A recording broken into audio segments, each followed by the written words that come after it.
All right, well, good afternoon, everyone. How's everyone doing today? Good, awesome.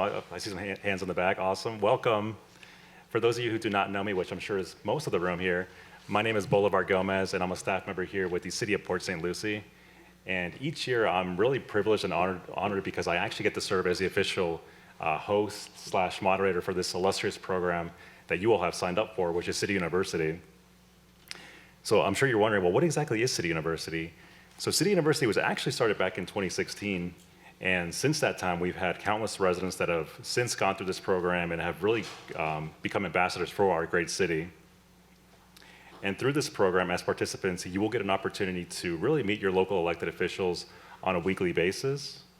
You'll also get the chance to meet our city team, who are really some of the most hardest working individuals that I've had the pleasure of working with over the last several years as well. Also, as part of City University, you'll get to learn about some innovative projects that the city is currently implementing right now. So as part of this program, you'll get a chance to come in every week and listen to a city team talk about some of these projects and ask questions as far as construction phase and the timeline and what's next in the pipeline as well. And also, finally, as participants to City University, you will get exclusive VIP access to some of our city-owned public facilities. So by a quick show of hands, how many of you inside this building have been inside a city-operated water treatment plant? Has anybody visited a water plant? I see two. Oh, you guys are staff members. You guys don't count. Staff doesn't count, yeah. Nobody? Nobody else has been one? Okay, I see two. Awesome. So we are going to take a guided tour through our Prineville water treatment plant later on in the year. So as part of this program, you'll actually get the chance to see how really reverse osmosis actually takes place as part of City University. Also, by a quick show of hands, how many of you are familiar with our Southern Groves Jobs Corridor? Does anyone know what that is? Okay, a couple hands here on the right-hand side, a couple in the back, some city staff. Awesome. So yeah, as part of this program, you're also going to go on a guided tour through the Southern Groves Jobs Corridor. And for anyone that's not familiar with the city, that's actually along Village Parkway, just along the west side of the city. And really within the last year or so, there's been a lot of expansion in that general location. So a lot of new job centers have opened up in that corridor, such as Cheney Brothers and Amazon. So we are going to go on a guided tour through some of those locations later on as part of this program. So I definitely am looking forward to it. I'm hoping you guys are looking forward to it too, because I've actually have yet to be out there in the last year. And it's really kind of eye-opening to see how much has really changed out there. So that'll be definitely fun, and I look forward to doing that with you guys. Also, City Center. How many are you familiar with the City Center property? A couple hand raises. I see a couple. Okay, I see some in the back there. So that is another tour that we will go on as part of City University. And really, the city is actually going through a city center master planning process right now. So there's some big things that are on the way for that property that's on the east side of US 1, just south of Walton Road. And as part of that, you'll also get to meet our CRA director, which stands for Community Redevelopment Agency. Jennifer Davis will be the one that will be guiding that tour as well. So on that note, I am happy to be here with you all, and I look forward to getting to know all of you guys over the next 9 weeks. I will be back up here throughout the whole night to give you all some general announcements. But with that said, I want to go ahead and introduce a very special guest that has joined us this evening. The first person I want to bring up here is a good friend, and is also currently serving on your Port St. Lucie City Council. Since 2010, Mayor Shannon M. Martin has served as a City Council representative.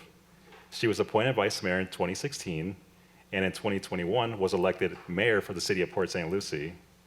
So here to give opening remarks for City University, please help me in welcoming Mayor Shannon M. Martin.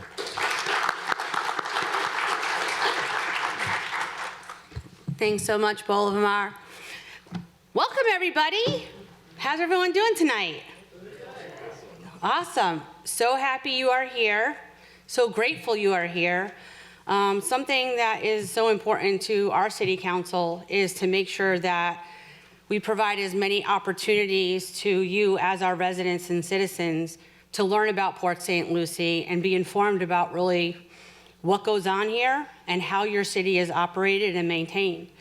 And that public engagement piece, again, I can't say it enough how important it is for us, especially in the world that we live in today, right? With a lot of misinformation, a lot of questioning and speculation. And so that's why it's so important, because this is going to give you that opportunity to get some real in-depth knowledge about how our city operates, how it runs, who runs it, who's in charge of the day-to-day. You know, your city council, we're in charge of policy direction and decision-making. And then our entire team, very grateful for them because they have worked to make this program the best it possibly can be, going through several iterations over the years. And I think Boulevard, what did you say? This is lucky 13? So you are lucky number 13 class for the city of Port St. Lucie, which is amazing. And so please don't be afraid to ask questions. Don't be afraid to challenge staff.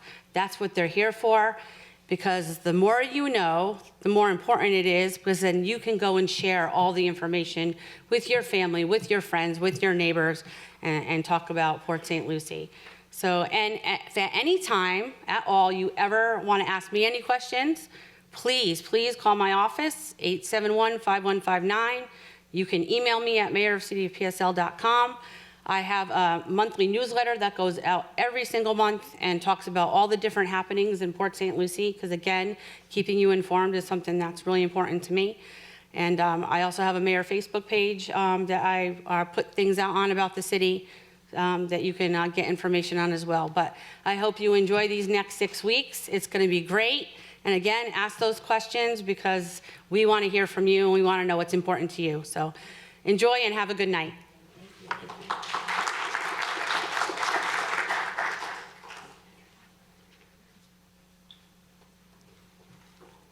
Awesome. And for anyone that just joined us a little bit late here, I just want to go ahead and mention that if you're new to the City Hall Center complex here, if you need to use the restrooms, they're actually located just down the hall to the left-hand side.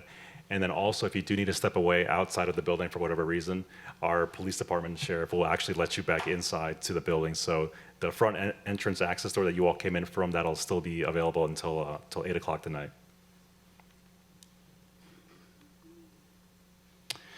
Okay, so with that said, our first official presenter that is here today to formally kick off City University, I want to go ahead and introduce our very own Port St. Lucie City Manager.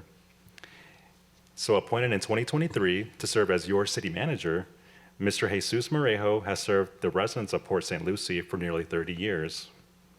Mr. Merejo began his career with the city in 1994, and in 2003 was promoted to Utility Systems Director. In 2016, he joined the city manager's executive team, where he assumed responsibilities as Director of Special Projects in addition to those of Utility Systems Director. In 2018, Mr. Merejo was promoted to Chief Assistant City Manager, a position he held until this year. Mr. Merejo is a member of the International City/County Management Association and has earned the organization's prestigious designation through study and hard work. He is committed to leading a team dedicated to customer service, high performance, and strategic planning. So with that said, here to kick off City University, please help me in welcoming Mr. Jesus Merejo. Welcome, thanks. Good evening, everyone. Just a quick story. Actually, I had to check my badge to see exactly what year I came on board. As stated here in 1989. So who's been here since 1989? And back then you were just a little baby, huh? But yeah, I've been here a long time. I've seen this city grow from leaps and bounds. It's amazing. I'm glad you're all here. This is a tremendous community. This is a tremendous city. It's an upcoming city. We're getting people from all over the world basically coming here to Port St. Lucie. Last week I was in New York and came down to the lobby in New York, and I'm sitting there, and there was a young couple that was sitting there, and I'm like, hey, where are you from? We're from Port St. Lucie. I'm like, Port St. Lucie? Out of all places, Port St. Lucie. It's like, you know what? Everywhere I go, I'm always seeing people from Port St. Lucie. But yeah, this is a happening place here in Port St. Lucie. Just a little history on myself. Came here after a failed baseball career. I played in the Chicago White Sox organization, played 4 years, and eventually retired here with my family, came down after playing ball, but it was a tremendous experience. I was the first employee that was hired from St. Lucie County when the county actually took over the utility from from General Development. I'm not sure if you all know General Development back in the day. They came out here back in 1961. They platted the city 85,000 lots. So as you know, basically we've had to deal with the legacy. We're always dealing with the legacy of General Development, and I can't see that stopping for now. This is going to continue for a long period of time. Let me, let's see here. So that was just a little bit about myself. I basically came up through the organization as a first position was a wastewater operator trainee at a wastewater plant. So I went from playing baseball on a regular basis to basically in a sewer plant. And that was a tremendous experience. But I took my approach of being a ball player, working as a team, being very proactive, and worked my way through the organization. Within 4 years, I was able to accomplish being a trainee, C license operator, B license operator, eventually became the chief of the plant. After that, I was promoted to a superintendent of 2 wastewater plants in the city that the city at the time had. And those were really, really old plants. After that, I became the assistant city manager, actually assistant director of utilities at the time. After probably 10 years, went back to school, got my degree in business, and then obtained every license that I could in order to better myself as an employee. Eventually, in 2001, became the director of utilities and served as the director of utilities. We basically did all the water and sewer expansion throughout the city and built many water, wastewater plants and really put the city in the map. I've always said that you can't have a true city if you truly don't have the infrastructure to really serve the residents coming in. And in the past, the city of Port St. Lucie was basically built on septic tanks. And really back to the former mayors and former council members, you can't truly have a city without that infrastructure. If you think about water, sewer, roads, if you don't have those and they are not effective, you're not truly gonna have a city. And to me, that's what set the foundation on why we're here today. And I believe if we didn't have those in place, we never would have been where we are today. And a lot of us would never be here today. I can assure you that. And eventually, as I became the director of utilities, I did that for over 18 years. And then I was promoted to oversee public works, building, and parks and recreation for a period of time. And then eventually, like Boulevard said, I came up to the city manager's office, and I spent about roughly 5 years under Russ Blackburn as the chief assistant city manager. And this February, I became the city manager for Port St. Lucie. But it's an honor, really, to serve our residents. And it's an honor, really, to have you all here and the time that you're taking out of your precious time to really learn about the city. So really, that really, truly motivates me. And I wish I had the opportunity that you guys are having here today, that you can truly learn what goes on in the city. Because most people do not take the time to see what actually happens in the city. And I can assure you, you will be impressed what these employees do on a regular basis. And I know it's funny, we have some staff members that are here that are kind of new to the organization. And to see them here today, it just goes to show the commitment that they have to learn what goes on in this city. But with that being said, let me just move on. So, our vision for our city, customer service. If you think about customer service, truly, this city prides themselves on providing excellent customer service.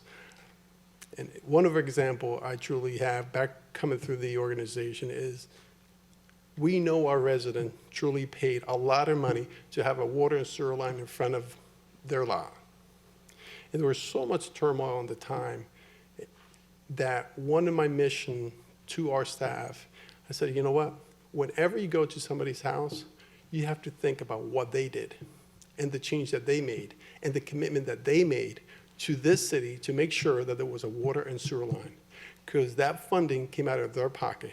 So the least that we can do is to make sure that that resident has a great experience when we go to that house. And I can tell you, to this moment, that's what we strive for. Not just in the utility, but then you take it a step further. What is the relationship with an engineer, with a contractor, with our residents when they come to City Hall? And we try to instill that through our organization to make sure that we're always thinking about providing that customer service, outstanding customer service. And really, we truly pride ourselves in that. Engaging our citizen. That's something that it's one of a hallmark of the city. We want to hear from our residents. We want them to be part of our decision-making process. Really, there's not too many projects, especially big projects. When I say big project, we'll talk about some of our big projects, is that we want our residents to have a say in the city, how their city gets built. Where do the roads go? What do you want out of our roads? What do you want out of our development? What do you want of our park site? What do you want to see in our park site? I think it's important that our residents are part of that process. And that's something that we pride as a city to make sure that you are part of that process. Proactive problem solving. Who's been here through the solid waste issue that we had in the last couple of years? Well, as you can see, a lot of you were here, but you know what? It was a problem. It's something that came to the city. It's something that as a city, as residents, we had to deal with.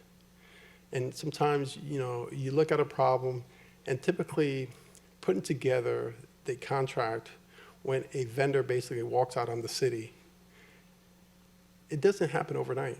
Typically that takes 2 to 3 years. But this city, these residents, and I thank the residents for putting up with all that went on. But you know what? We're on the other side. But that's just one example of how this city came together as a body and said, hey, this is a serious problem. We have to address this problem. I know some of our staff members were working day and night trying to make sure that we receive the best price for the cost of providing that delivery. So that's something that as a city we did and we came together. But really that's about being proactive when we have certain situations. So let's look at our city. 120 square miles. That's a huge city. You probably could fit 10 cities within our city. But it doesn't stop there. What we call our utility service area that serves outside of the city is roughly 140 square miles. So we serve to residents outside of the city of Port St. Lucie. Why? Because we have the capacity, we have the infrastructure, and I know you'll be truly impressed when you visit some of these facilities in the near future and visit some of these, too bad you can't go to the wastewater plants, but you'll have a lot of fun there too. We're the 6th largest city in the state of Florida. Actually, today I just received numbers. The number that I was going to report to you, that we had 231,790 residents. Today, the report that came in today, we have 39,000 residents in the city of Port St. Lucie, and that's of April. So you know we're way above 239,000. We're over probably 142,000 residents in the city of Port St. Lucie. Volunteers. Who's going to become a volunteer after this? Who's a volunteer? Well, guess what? Some of you will be converted to volunteers. We have 1,100 volunteers in this city. The difference that they make in this city and the pride that they have in this city is tremendous. Really tremendous. To see them out there picking trash, being part of different boards, supporting our police department in any way that they can is truly a jewel for this city. We love our volunteers. Employees, 1,400 employees we have in the city. I can recall back when we had 80 employees in this city. We've came a long ways, and we have a long ways to go. Just alone this year, we added probably 80 new positions to our staff. Last but not least, our budgets. Our budget, $740 million. That's a very hefty budget, and we're having to balance that on a yearly basis. So you look about our structure. What does our structure look like? Well, you have the city council on top. You have myself as a city manager, and also the city attorney. We're at the same level. And then you have all the different city departments at the bottom. You ask yourself, what type of government do we have here? Who's out of the Northeast? 'Cause typically up in the Northeast, you have a strong mayor type of government. Here we have a city council manager, municipal type of government.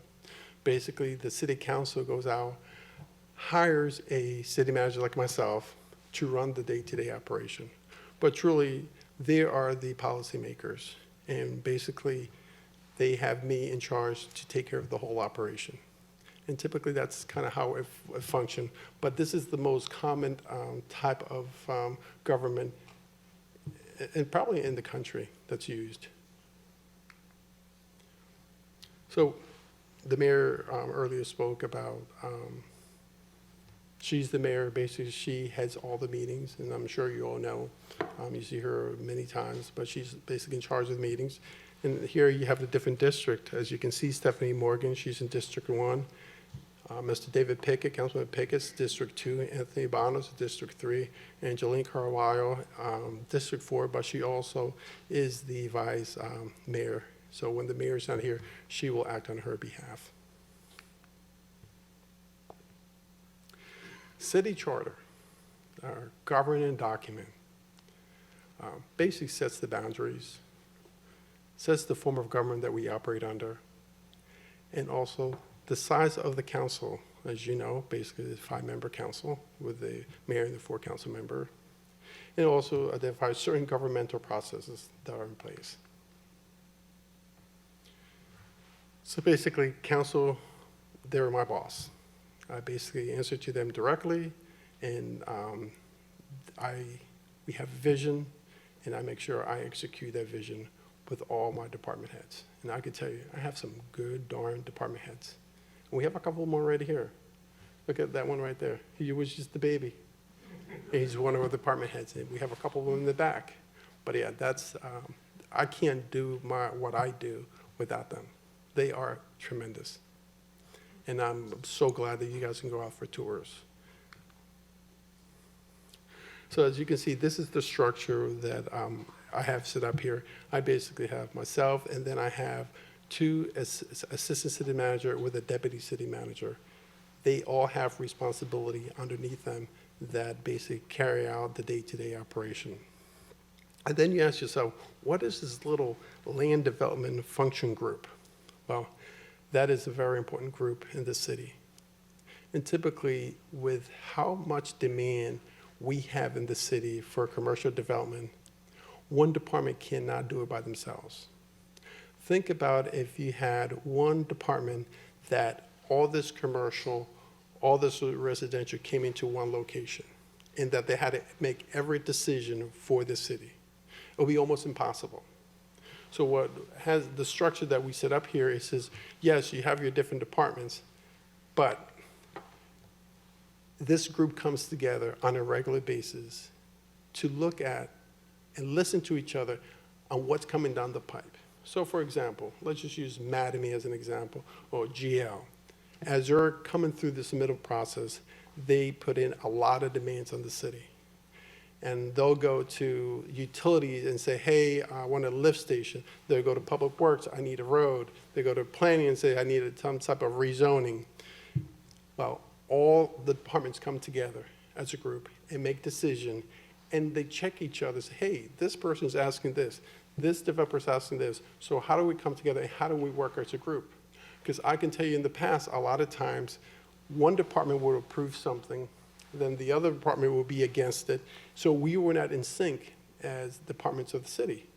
And I'm sure you expect us to all of us be in sync. Well, that's something that we did, and that's a change that we made, that we're all in sync and that we're on the same page. And that's our goal. Are we always on the same page? No. Do we have differences? Absolutely. But this is just a structure that's really helped us to really come together as a group.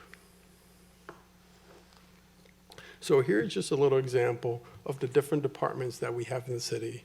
As you know, we have a budget team. They're in charge of the annual budget, And I can tell you on a regular basis, we're going back and forth with the numbers. Are we hitting our targets? Are we not hitting our targets? Constantly, we're really working through our budgets and make sure that we're hitting our marks, that we don't go over the budget, we stay in budget. We look at our reserves, making sure that all that's in place. Because at the end of the year, we have to be accountable to our residents for every penny that gets spent in this city. I think that is an expectation that our residents have, that we're fiscally responsible for the funds that they're providing us. You have public safety, our police department. I'm sure you know, one of the top police departments in the nation. We pride ourselves as being a safe city. Public Works Department, I'm sure you're going to be able to go see them. I'm not sure if they're going to have a tour of the Public Works Department, but they have some neat pieces of equipment out there that I'm sure you'll all love to be able to play on those pieces of equipment. They will go into a canal and just start moving around. It's like, well, how do they do that? They have four legs, then they just crawl around and just go into the canal system. It's pretty amazing. Parks and Recreation, what can I say? Coming back from my baseball background, I've never seen parks look that good. If you think about it, you visit parks throughout the nation, our Park and Recreation Department is probably one of the tops. I played in fields that had rocks, and you had to expect, where is the ball going to hit next, and where is it going to hit me in the head? That's how bad those parks, but really, our Parks Department does a tremendous job, and also the events that they have throughout the year is second to none. Then you also have the Utilities Department that provide water and sewer, throughout the city, also reuse water, they also provide. And then you have our tremendous planning department, the director sitting in the back there, she's our planning director. We have neighborhood services, Carmen, this team does a tremendous job, and they have a vision on the future, how they're going to really perform at a really, really high level, and it's exciting to see what they're going to be creating in the near future. And then you have the administration in charge of the whole administration of the city. Port St. Lucie, the organization, our vision, really, we take this to heart. Think about Port St. Lucie to be recognized as a leader, providing superior service through a diverse, empowered, visionary city team. Really, that's the core of what we are. And that is what we pride ourselves in, being that type of city. With that being said, here's a couple of projects that we have here in the city that I would like to share with you. I'm sure, do you guys know about Floresta project? All right, so we're in phase 2 of Floresta. Once we finish phase 2, we're going to move right into phase 3.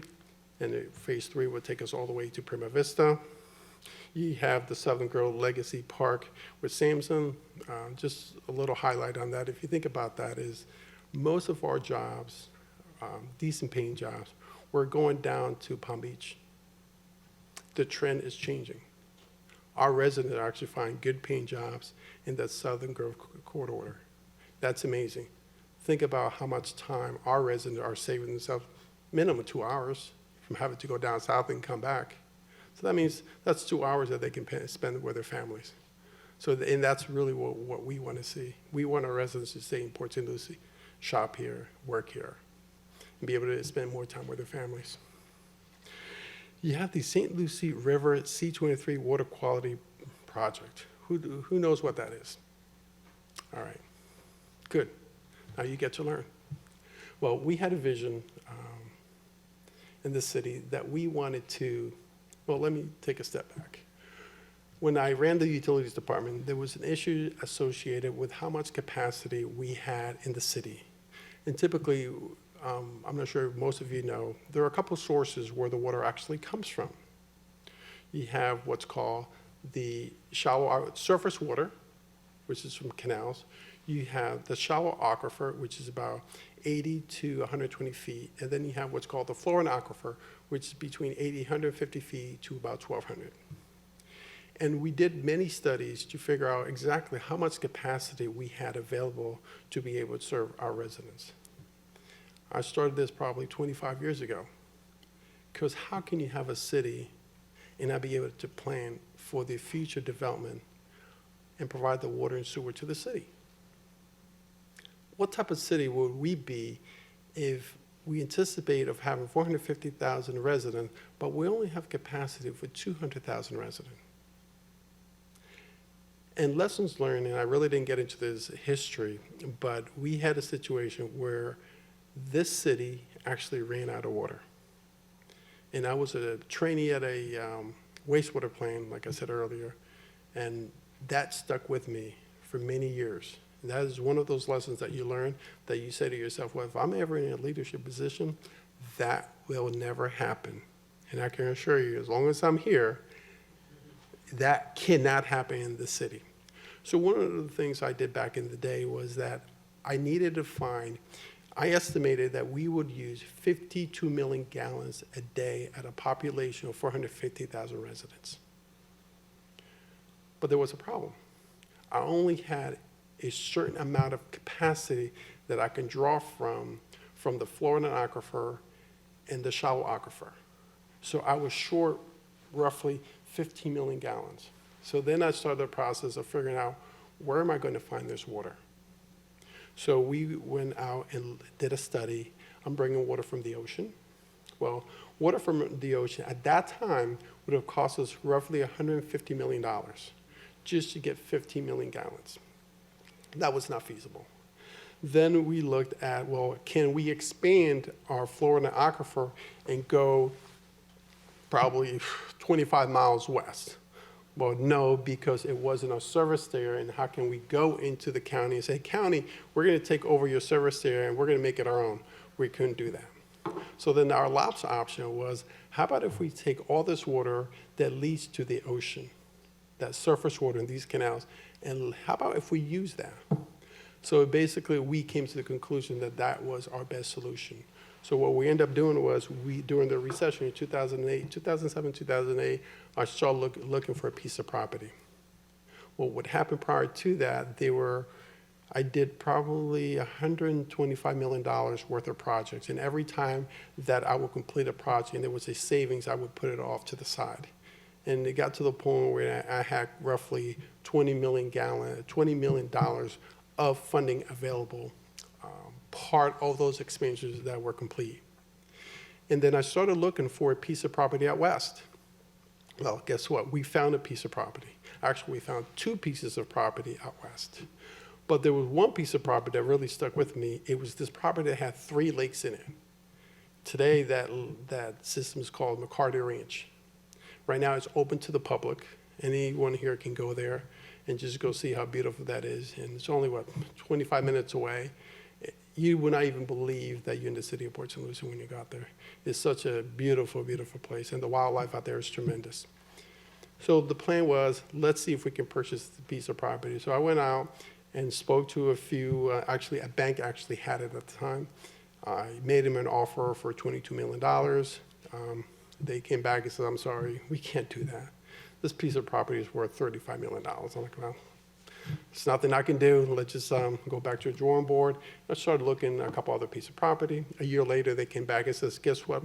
We'll take your $22 million and we'll go ahead and get that off our books. So I went back to them. I said, I'm sorry, I can't offer you $22 million. So they asked me, well, why can't you? You have the $22 million. I'm like, how do I justify to the resident that I'm going to be paying $22 million when your property is only worth 15 to 16 million? I can't do that. So went away, and they were very upset. So then they came back a year and a half later. Says, you know what, we'll take $16 million. I looked at him, I said, I'm sorry, I can't take that. So they said, so what are you willing to pay for it? Because this is now the time that all these banks really had to get it off. They had to get it off their books. And it was really towards the end of the year. I said, you know what, I have $11 million. I can truly justify $11 million at this time. So they looked at me and said, okay, pay $12 million and we close in 2 weeks. Well, the next day I had a city council meeting, came together, got approval, went back, $12 million, 3,100 acres. 3,100 acres for $12 million. It was $12 million, 0.15. But it was a tremendous deal that the city did at that time. And 2 years later, we actually purchased 2,000 acres for almost $15 million. So now the city has of preserved, pristine land, 5,100 acres available to us. Well, that's where I said, you know, this is where I'm going to build my reservoir. That reservoir was not supposed to be built for another probably 25, 30 years because it was not needed, if you think about it. We have plenty of capacity right now, but it's at the end that I need that. So councils, we started talking to council. I know I think Kate Parmelee is here, but we started looking at grants. And lo and behold, a lot of grants became available. So guess what? We started building the reservoir now rather than having to wait 25, 30 years. Because if you think about it, how much is it going to cost us in 25, 30 years from now? Think about how much the prices are increasing. So really, we're actually halfway through the reservoir, just building it. We have to build a facility, but we don't need it. So right now, basically, water comes off the C203 canal, gets into those lakes, percolates. So really, when this is complete, we're going to have an effect of a 22% to the C203 canal. So that means 22% of what goes into the ocean, it's actually going into these reservoirs and it's percolating through there. So really, that's how the city is so committed to providing, you know, cleaning our river. If you think about that, and also if you know a little bit about our septic to sewer, getting rid of all these septic tanks, the city's probably #1 in the nation when it comes to removing septic tanks from a city. So to me, that is tremendous. Let me just go, I can go on and on talking about these different projects, but you know, I only have a limited amount of time. Then you have, let's just say, City Center. You guys know what's going on over in City Center. You have Torino Regional Park. We're looking to start construction in Torino Regional Park, hopefully within the next 30 to 45 days. It's going to make a huge difference out at Tradition. And then actually you also have Port St. Lucie Boulevard. Who travels down Port St. Lucie Boulevard? That's a tough one, isn't it? Yeah, every single day. But you know what? I think we have a plan. There's been a plan in place. We want to take it all the way to Becker Road, but we're working with the state. They're doing a lot of funding, because if they didn't do the funding, guess what? Our citizens would have to pay for a lot of that. So we're very thankful to the state that actually they're contributing on making sure that that gets accomplished. How can you be involved? How can all of you get involved? Police department, I mean, volunteering in the police department, always in need of volunteers. Different city departments, you have different boards and committee. And as you go through this process, you're going to see if there's something that you truly like about the city or a particular department that you want to be part of. Keep Port St. Lucie Beautiful committee. They help picking up trash throughout the city. There's a lot of competition that goes on between different residents, different little committees. So that's really, really, really nice. And also, you also have the Parks and Recreation Department that you can also volunteer through that group. And then I will take any questions that you may have. Thank you very much.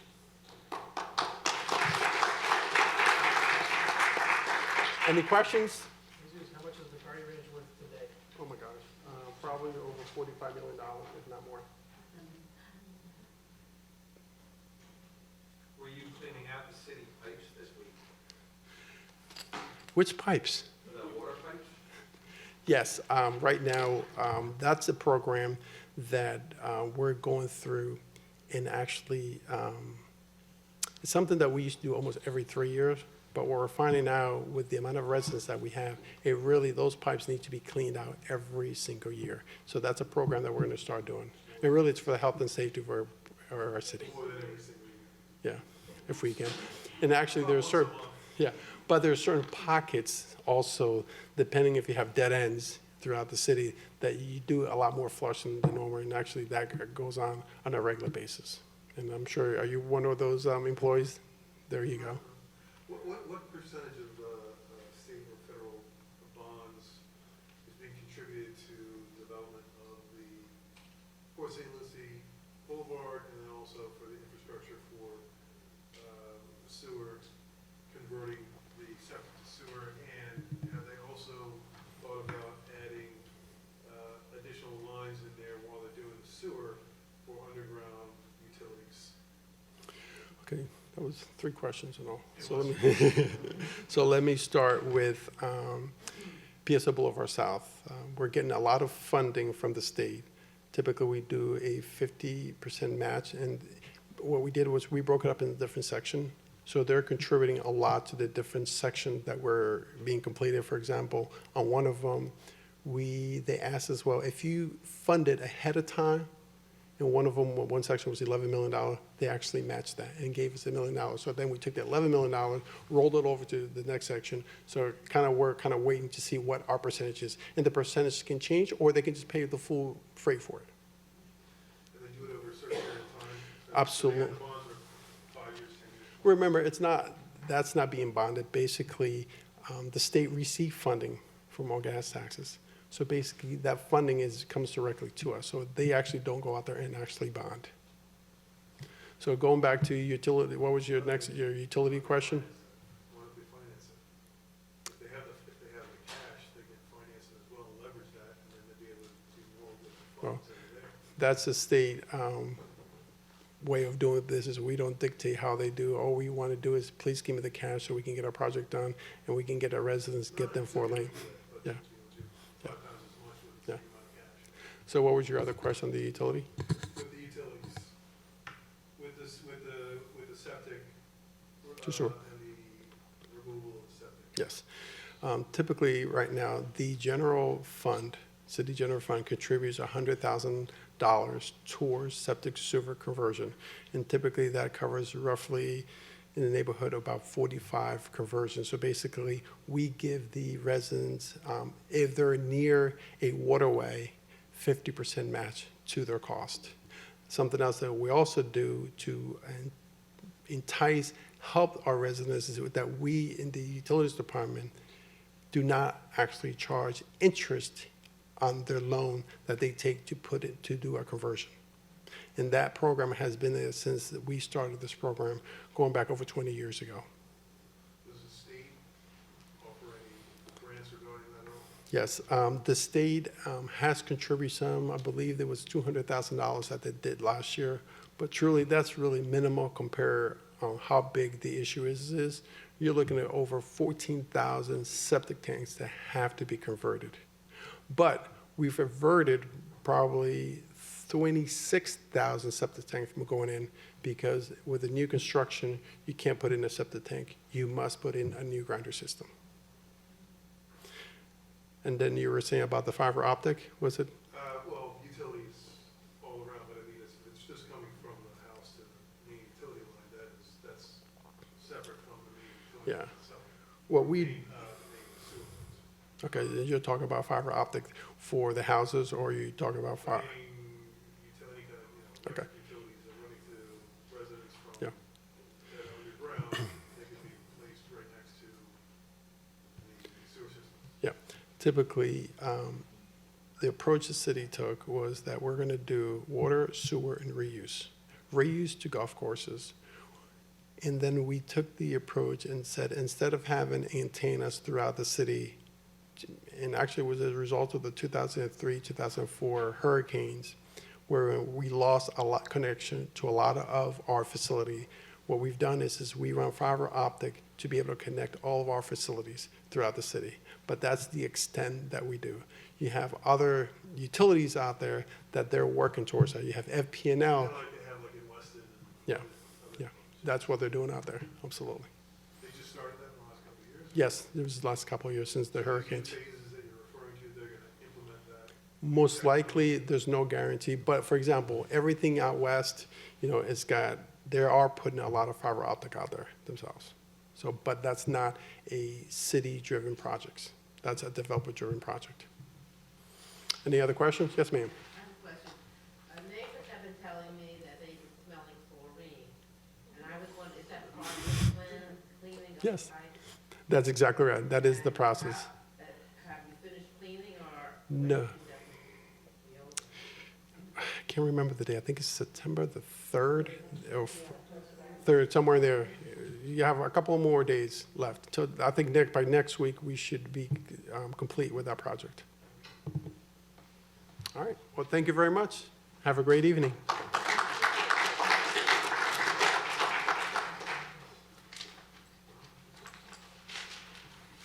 Thank you so much, Mr. Merejo. And I also want to just thank our Mayor Martin for also being here earlier today and giving some opening remarks. It's always a tradition to really open up City University with our city manager, of course, as well as the mayor, coming in to speaking to all you as residents and participants for the program. So on that note, I'm going to go ahead and switch it over to our city attorney's office at this point. So our city attorney is actually in the crowd as well. His name is Jim Stokes, and Jim has been with the city for a number of years, and he's going to talk about the city attorney's role with the city. And following his presentation, we are going to take a brief break, and we will have some food for you guys in the back, which is provided by Creative Catering locally here in the city of Port St. Lucie. So before we get to that, of course, we want to go ahead and turn it over to Jim, who will talk a little bit about his role with the city as the official city attorney for the city. Welcome, Jim. Welcome.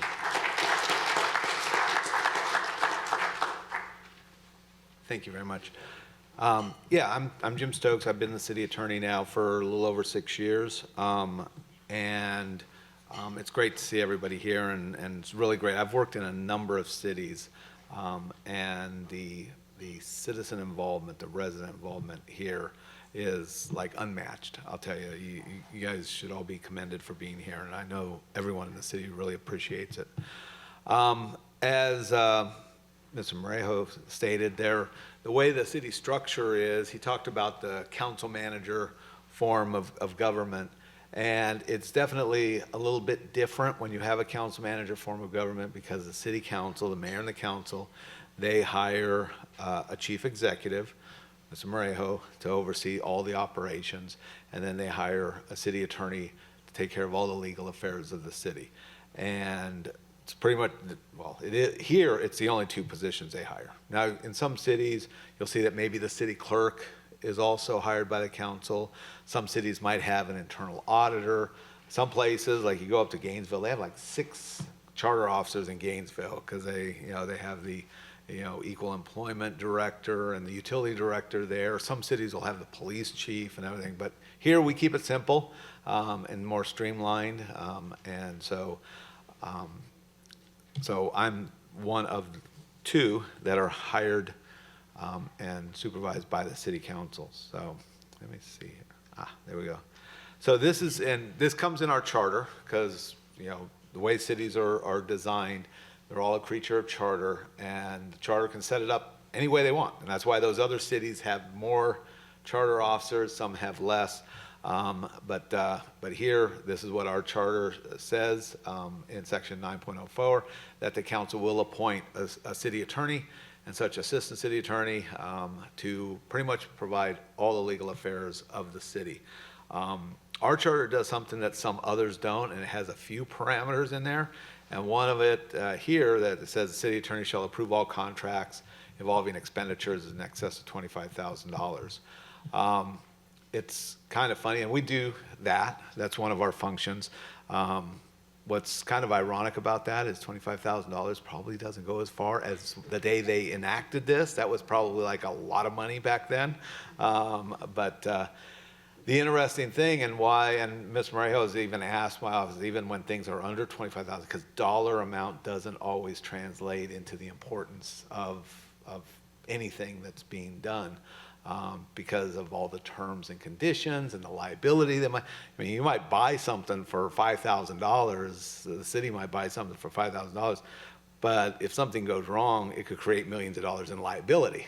And then if we didn't have the proper language in the contracts that provided for indemnification or insurance and things like that, it would be a problem. So while it's kind of a low amount by today's standards, right now, Ms. Merejo, embraces it and actually, sends over stuff, has the department head send over stuff that's even less than that. So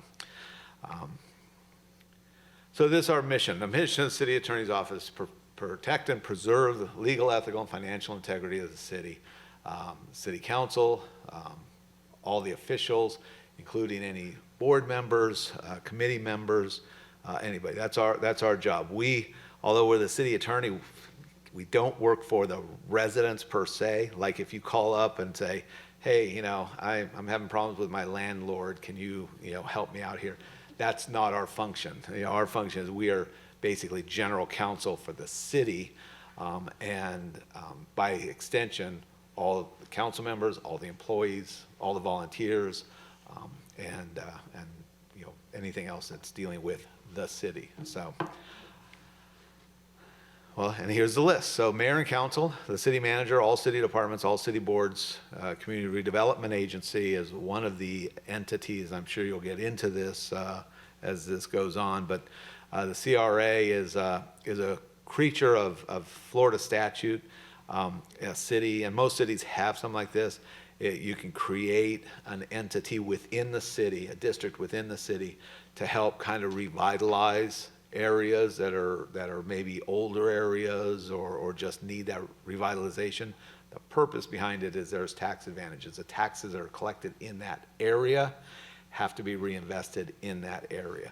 And so a lot of cities, like I said, a lot of cities have CRAs, and we're no exception. And then we have the Governmental Finance Corporation, which is a little bit unique for the city. This is actually a 501 corporation that is wholly owned by the city. City council members sit as the board of directors for that corporation. Our city manager is the chief executive, and I'm the corporation counsel for that. And it was created a long time ago to help in some of the capital structures. In fact, I think this building was originally owned by GFC. We kind of brushed it off when that whole southern grove, which is now our jobs quarter down there and all that, when that land was given to the city, we kind of brushed this corporate entity off that hadn't actually been used for years, and we took all that land in the name of GFC. You know, it's mostly a legal thing because it was still owned by the city per se, but it kind of kept it, you know, separate but apart. You know, it was still city property, but it was in the name of the Governmental Finance Corporation, and you know, there was a number of reasons for doing it, but we knew we weren't going to be holding on to that property as anything that was meant to be used for public purpose. You know, it wasn't going to be in whole, it wasn't going to be a park, it wasn't going to be a fire station, it wasn't going to be a police station or anything. We knew we were taking that property with a plan on flipping it and getting it in the hands of developers and businesses and industry. And so this was seen as a path for doing that. So those are all the responsibilities that we have. Now, what's not on there, and it will apply, hopefully, to most of you, is I don't have on there volunteers. I need to add volunteers on there because obviously if you're working as a volunteer for the city, you'd be covered as well if anything happened. Attorneys employed by the city. We have an excellent legal team. We've got 11 attorneys total, including myself, so there's 10 other attorneys besides myself. And the attorneys are all just tops in their field. And we have, some of them are very much generalists and can kind of be assigned with whatever I need out of them. Others we either hired them in for a specific purpose, or it's something they've been assigned and they stick with. So like we have one attorney that we hired in from a real estate firm to be a real estate transaction attorney for us when we got the Southern Grove land, because we just knew that, you know, we were going to be buying and selling that property for a long time, and having a real estate attorney was going to be advantageous. Because what we thought, take 10 years, and we're done way 20 years, and we've got it done way quicker than anticipated. But now we're dealing with City Center, kind of the same thing over there. And that attorney obviously deals with a lot of other issues anyway, including just, you know, there's the whole thing as far as people don't pay their taxes, and over time the property will kind of cheat to the tax collector, who gives it to the county. The way it's set up, it all goes to the county. But here the county, and in most counties, if it's within city limits, they deed it over to us, and then a decision needs to be made by Mr. Merejo as far as, is this a piece of property that we can use for something? And if not, we try and get it back on the marketplace to you know, make use of it. So Board certified. We, in 1982, the Florida Supreme Court established board certification, which kind of is that next level of for an attorney as far as being recognized for expertise. All of our attorneys are working towards it in various ends. Some of them are doing board certification in local government, but there's also a whole bunch of others. There's a board certification for real estate attorneys, for civil litigation, and on the list. They have about 27 different areas. And so it's something that they have to take a test. And it's funny, every lawyer in the world, after you take the bar exam, you swear you'll never subject yourself to that again. And then after a few years, you start thinking about board certification. The first thing you have to do is take a test again. So, and it's way more specific, so it's a little bit more advanced. So here, right here, the intent of the office is to provide proactive legal guidance. Cities, by their nature, some of them have what we have here, which is an in-house legal team, and others will rely on contracting with a law firm to do all their legal work. And generally, you'll see that in smaller cities, but not always. And there are some rather sizable cities. Boynton Beach, I think, is 175,000 population down in Palm Beach County, and they use a law firm for everything. Now, what's interesting is that their budget for legal is more than double ours. Their budget is about $7.5 million every year for legal services, because obviously if you hire a law firm to do all that work, it's going to cost a lot more. And for less hours of work, because they're billing most of the work out hourly, and you're not going to have a team like we do here of 11 attorneys on site every day, 5 days a week. So, because in a place like that, it's one of those call us if you need us type of thing, and then we'll bill you out at $300 an hour. So, so you get less for your money. So, and that's why it works for smaller cities, because they have less issues, and so having an attorney just sitting there 40 hours a week may not do them as much good, and may not be cost effective for them. What I find as really important about having somebody on-house or in-house is, and it's something that is a policy in our office, the attorneys know it, Mr. Merejo and department heads know it, is that we're going to have attorneys involved at the front end of things. And every department head knows when you have a project coming up, you're having a meeting about something, don't hesitate. They all know which attorneys are assigned to their departments. They, build a relationship, and it's like, have them come to your meeting. It doesn't matter if they sit there and say nothing. At least they know what's going on, and then if you need to call, they can help you through this process. What cities that use law firms do, since they're going to be paying $300 an hour, what do? They do everything on their own, and then they wait until it falls apart or blows up at the end. And then they call and say, hey, we got a problem. And then it has to get unraveled. So, so it's seen as a more real-time, proactive approach to legal services by having the attorneys here that can be involved in things from the start. This is just real quick. I told you we have 11 attorneys. We also have 4 paralegals and 2 legal assistants and an accountant. So I know that that's way too small to read, but names are up there and everything. But we do have up the very top right hand there, we do use outside counsel, but we use them for very specific things. We have an ethics counsel, we have a labor counsel, pension, when pension issues come up. It's very highly specialized, because pensions, those of you that don't know, are like all wrapped up in IRS regulations and stuff, and it's something you have to do all the time to do it well. And so nobody in the office has that expertise, nor would we really go out of our way to get somebody with that expertise, because those issues don't come up that often. We have bond counsel, same thing. When we're doing a bond, Mr. Merejo decides that he needs to get a bond issued for some project. It might be $5, $10, $20, $30 million that we're actually borrowing for a project. And again, high-level financial transaction that no city attorney in their right mind would handle on their own without somebody who very specifically knows that field and makes sure that it's all done right. And then we have TRICO Council. TRICO is a cooperative of local governments. It's the city, it's St. Lucie County, It's Martin County, it's the city of Stewart.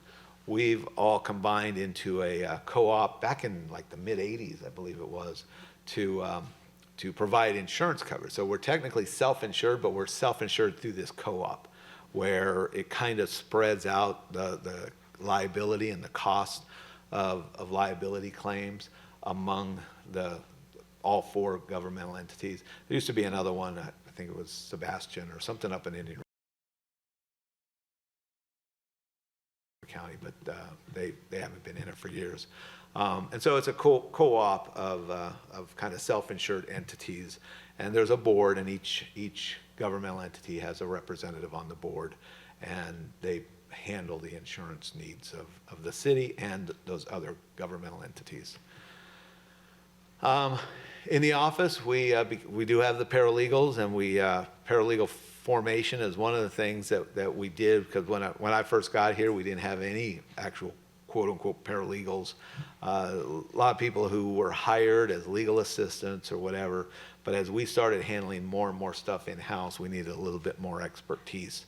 And so we started forming that. Now, that said, and I probably need to update this, because right now we have, of the 4 paralegals we have, kind of the highest level for a paralegal in the state is you can be registered with the Florida Bar as a registered paralegal. And all of our paralegals are registered with the Florida Bar, which means they've met a certain level of education and experience, and if necessary, testing in order to get that status. And right now, all of our paralegals are in that spot. Law student internships. Every summer, we try and have an intern or 2, depending on needs and depending on funding. We do work with the local government section of the Florida Bar, because they have grants available for interns, trying to get law students that are interested in local government. And so we have an intern every summer.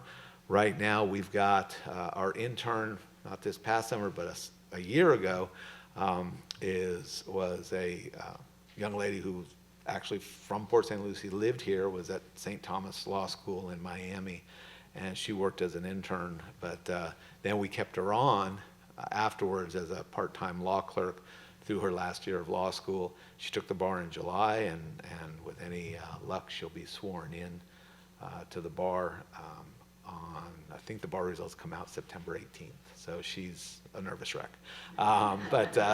And she will stay on in the office as an attorney. Excellent. She's going to be an excellent lawyer. She was on law review and moot court in school. She was like top of her class, and she's very good. But it was that development that you bringing the interns in. You know, some of them come and decide that local government's not for them. Others decide it is. Some go on and do something else, like they'll maybe work with us summer, and then the following summer they might try the county or something else. And that's what, let's face it, that's what school's for, to kind of explore and see what's out there. So, and then the bottom one, attorney cross-training. Well, I told you about how our attorneys all have kind of their areas and the departments they handle.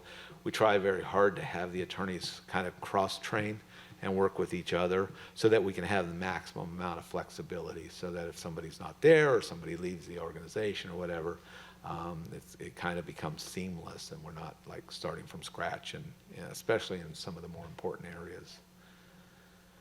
Our office, when I came on in 2018, there were 765 items came through that first year. We have an intake system where when departments need anything from legal, they put it through. This past year, it was 2,300. I'm not sure if we're busier or if we're just being asked to get involved in more. Either way, it's fine. Busy is good. Being asked to be involved is good too, because again, like I said, we try and encourage the departments to get our attorneys involved at as early a stage as possible in order to be a resource and to help them out through the process. The budget, this is just some of the things in my budget. One of the things I did, because we added attorneys since I've been here, but the trade-off is that we don't rely on outside counsel as much. We were spending almost $1 million a year. Even though we had an in-house legal team, we were spending almost $1 million a year when I first got here. And we've got that down to this coming budget year. We're going to have only budgeted $200,000. And I can guarantee you we won't even use that because we use very little money for outside counsel anymore, which is a good savings for us. And these are just some of the things. I'm not going to really go through these because a lot of this is what Ms. Merejo just talked about. Because again, our job, and this is important, because Ms. Merejo kind of talked about how he is operations. He runs the city. The council's job is to be the policymakers, right? They're kind of at the 30,000 foot level, kind of deciding the big picture, and then it's his job to get it done. Our job in legal is to provide legal advice and guidance and support, and that's it. When an item comes along and it's like, you know, we're going to do this, should we do this or not? It's like, that's not our decision whether we're going to do it, but if you as staff decide we're going to do it, we'll get it done legally. There might be, and to protect the city. I mean, letting know, it's like, well, the contract needs to have this language in it, or the law requires certain things or whatever. So that is, you know, while it's kind of a narrow lane on the highway that we're on here, I see it as an important lane because stuff like that can really trip you up. There's an example, and you can Google this if you want. I believe it was Ocala that did a fire user fee. They did this years ago. And a lot of places will have a fire assessment, and there are certain requirements for an assessment, but in the law, assessments are very different than user fees and are very different from taxes. And there's parameters for each, and there's times you can use them and not use them. They put together a fire user fee. That was wrong. That was the wrong vehicle to use. They should have done a fire assessment. They got sued over it. It wound through the courts for years, and they ended up getting a $50 million judgment against them, that they had to repay the citizens $50 million, which Ocala's not a huge city, but they'd been collecting it over such a long period of time that you know, the city, they're still scrambling up there on trying to figure out how to pay. And it went all the way to the Florida Supreme Court, who affirmed that and said, no, you know, it wasn't right. You know, what you were doing as far as charging for fire service, that's okay. You just did it wrong. And you just didn't do the right vehicle. You used a user fee instead of an assessment. That's the kind of stuff that we should be, although our lane is very narrow, we should be that stopgap of making staff understand. It's like, okay, well, we can do this. Because that's our thing, is we always want to let staff, you know, fulfill what it is they're trying to do. We just give them the advice to get it done properly and without any undue liability to the city.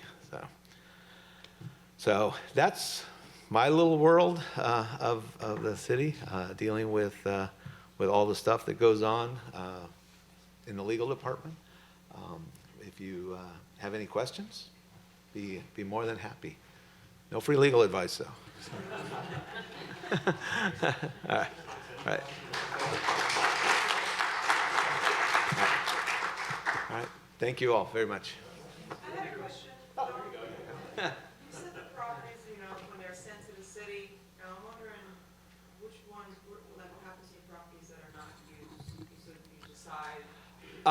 We do, once the city manager decides which ones we might need, and it might be, you know, it might be a lift station, it might be, depending on the location, it might be usable as a corner lot for a park or whatever. I mean, it doesn't, you know, what he wants to use it on doesn't matter, it's ours at that point. But a lot of times, if it's like mid-block in a residential neighborhood, it's just a vacant lot. And most of these are vacant lots, by the way.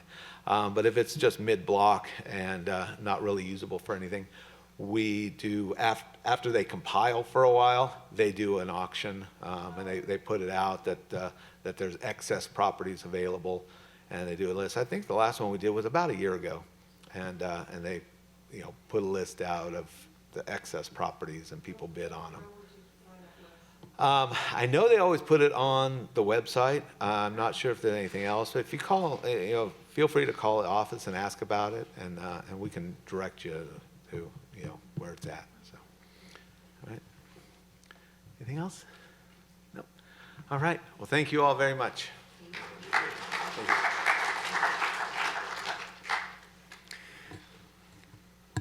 All right. Well, I just want to thank Mr. Stokes for his presentation.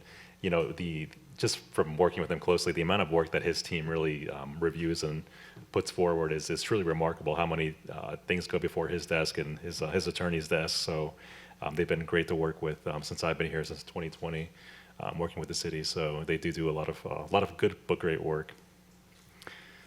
All right, so before we go ahead and break, I just wanted to kind of gauge the room a little bit here. I kind of wanted to see how long you all, as Port St. Lucie residents, how long you all have been here. And I kind of want to see who the resident that's been here the longest, if we can kind of identify that person.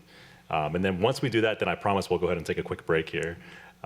So if, just by a show of hands, if you're a new resident within the last 2 years, raise your hands. Oh, wow, half the room, okay. And this is really a great opportunity for you to really get to know your neighbors as well as get to know a little bit more about your city too. So I definitely commend you all for being here. If you're a new resident within the last 5 years, raise your hand.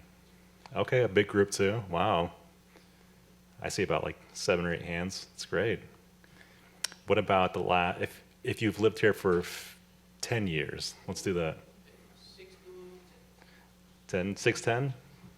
8 years? That's almost 10. Yeah, that's almost 10. What about 20 years? Has anyone been here for 20 years? One in the back? All right, 20 years. So I see another one in the back there. Awesome. Okay, so wow, so no one's been here for 20 years. What about 15 years? Let's kind of bring it down a little bit.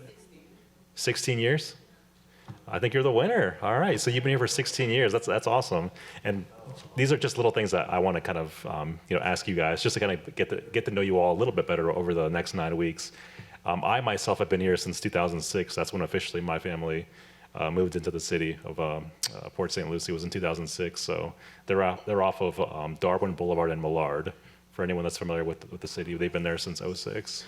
So yeah, for us it's been 17 years, just right around 16 years. All right, so other than that, well, thank you guys for playing that little exercise. We are going to go ahead and take a quick break here, and we have food in the back for you guys here, some sandwiches. So if you are on my left side, so it's your right side, if you guys are on this side, you guys can go first to the back. Welcome back, everyone. We're back for the second half of session number 1. At this time, we're going to go ahead and turn over to our Director of Strategic Initiatives and Innovation, and she's actually going to talk a little bit about the city's strategic plan. And really what that is, the city actually has dozens and dozens of projects that, I'll work on that. Good call, thank you. Yes, I just wanted to mention that, so our Director of Strategic Initiatives and Innovation is here with us today. And one of the things that she's gonna talk about and really gonna focus on is the strategic plan. So the city council that you all met the mayor here a couple minutes ago, so her as well as the rest of the city council members, they've prioritized several projects that are identified in the city strategic plan. And really, from a city perspective, we work on dozens and dozens of projects, and they're all very important. But really, the strategic plan projects, those are identified projects that are really front-facing projects that the residents and you all get to see and ask questions on. So they're really high-level projects that are very important. Certainly all our projects are important, but those are really ones that the city and our residents tend to have more interest in. So with that, I'm gonna go ahead and turn over to, like I said, our Director of Strategic Initiatives and Innovation to talk about the strategic plan. We have Ms. Kate Parmelee. Welcome, Kate. Thank you. Good evening. It's nice to meet you all. Look forward to meeting you. We really want this to be an interactive conversation tonight. So feel free to interrupt me at any time and ask a question, and I'd be happy to answer. To start out, I wanted to first ask, how many people have filled out a citizen survey at their house? I said, or online, sure. Online. All right, great. How many people have attended our Citizen Summit? All right, great to see some participation. Great. Awesome. How many people have heard of our strategic plan? Non-city staff. Great. Well, that's wonderful. Well, we really want, this is the strategic plan. We're really proud that it's really built around your input. And I'm going to tell you more about how that works in the city of Port St. Lucie. But what's really unique about the city of Port St. Lucie, I've been in local government for over 20 years. I started out working with residents in neighborhoods over in Martin County 20 years ago, and I love working with the community. And sometimes, a strategic plan is really like a neighborhood plan at a city city scale. It's really about, and how we do it in the city is we really work to involve everyone to see where do you want the city to go? And the city council and the mayor have really prioritized your input in our strategic plan.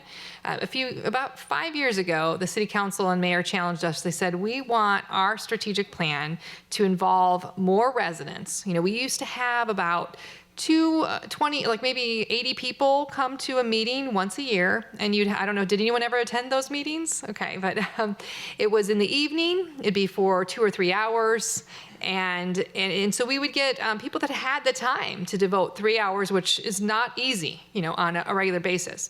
So about that time, they challenged us to involve more people in the strategic plan. So we collaborated, myself with our communications team, and said, okay, we've got to brainstorm. How do we involve more people in our strategic planning meetings?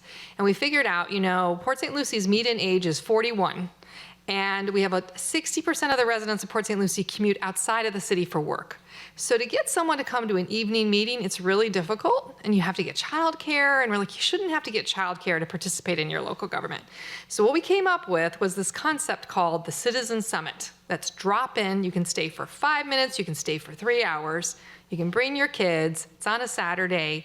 We try to make it really fun. I'm going to share a little bit about that to you. We're really proud that that has led to increasing more, oh, this is the wrong clicker. So we had over 3,348 residents engaged in our activities in the strategic plan last year, which we're really proud of. So we went from 80 to over 348. So we do the National Community Survey, which I'm going to talk about, which is actually a scientific survey done by the National Research Center that's mailed to a random sample of Port St. Lucie residents every year, plus available online to anyone who wants to take the survey. And the Citizen Summit that's open to all. And I'm going to share I think the better way, if you haven't been to the Citizen Summit, this amazing video by our communications team kind of gives you a glimpse, and we hope you come. It's every year in February. So I'm going to first show you that video.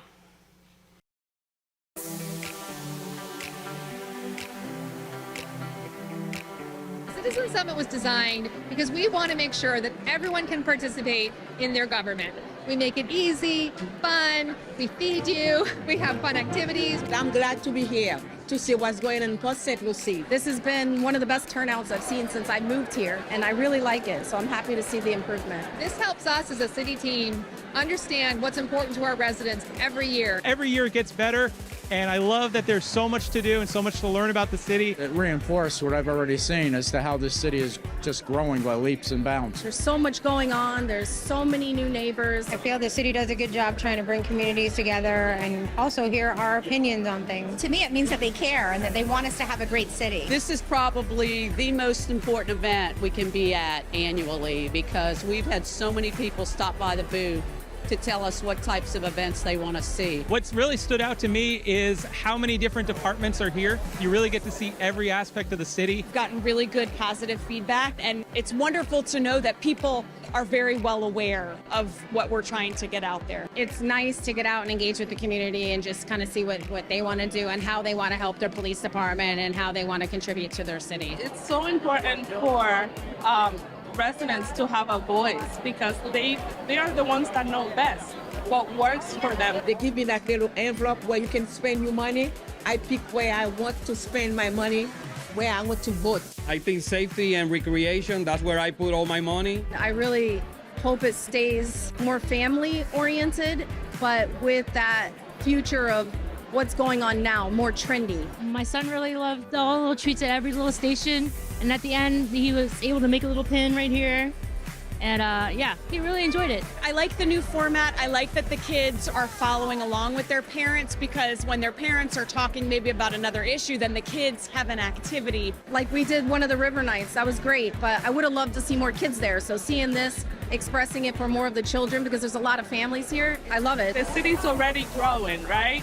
So getting the input from its residents is just gonna make it so much better that it becomes our home. And it makes us feel better, you know, that you care about how we feel. We feel that there's a connection with the citizens, and it doesn't hurt as much when you are paying the taxes, because I think it's going to the right causes. So keep it up. We take all of that data that they give in our roadmaps and the money that they vote with their dollars, and we use that to tell the council, this is what your residents are saying. This is something in writing that, you know, the different departments can review and hopefully improve certain areas. We really get to hear one-on-one what their concerns are, and it helps us just forge that relationship even stronger because we're taking their message and putting that into our strategic plan. I would suggest everybody get out and meet your neighbors, you know, and just enjoy Port St. Lucie because it's beautiful. It's really a safe city. It's a great place to call home. And even though we've been here now 2 years in a row, we've learned something new this time, and we look forward to coming back next year. Yes, a lot of fun.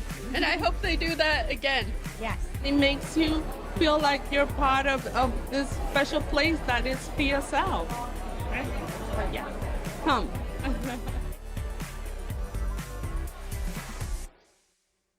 Thank you. So I thought that was just a great way to kind of give you a view of the summit. So how many people are going to come this year? Yay! Yes.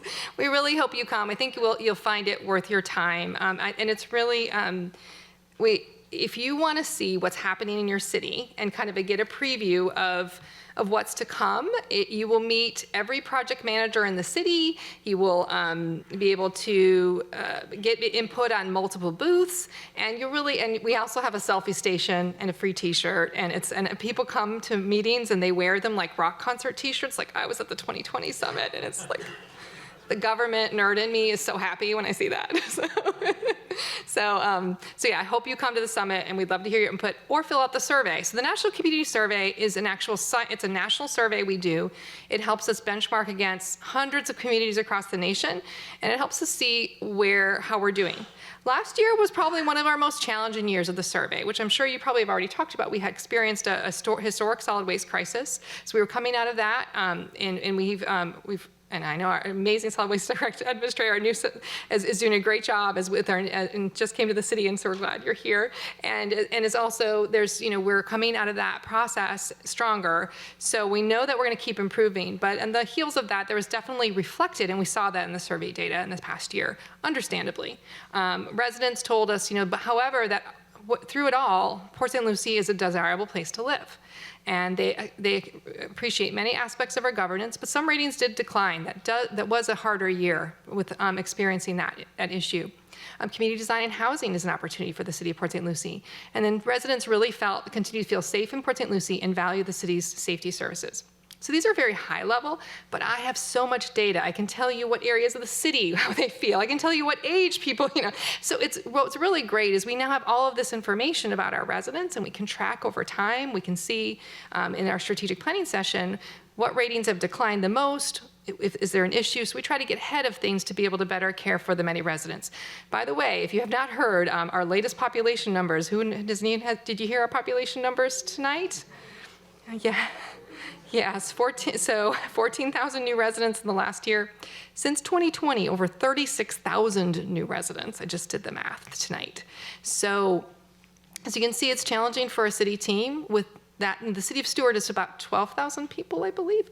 So when you think about that, the size of the city of Stuart every year coming into a city. So we really rely on the data and the survey data to figure out and to be able to listen to as many residents as possible to try to address issues and make Port St. Lucie the best place possible. You saw in the video that we give you money at the Citizen Summit, not real money, but play money, $100. And we ask you if you had $100, or, of course, representing your priorities, where would you spend more money in the city's budget? And last year, we heard something interesting we have not heard before. And they said neighborhood parks and preserve development. So when you have 36,000 people move into your city in 3 years, all of those vacant lots in your neighborhood that really were the place that someone always owned that lot, right? Could build a house on that lot, but hadn't built yet, were maybe the place where you had some nice green space in your street. But of course, when you have more people move in, you lose some of that green space, even though it was always could be a house. It just happened really quickly.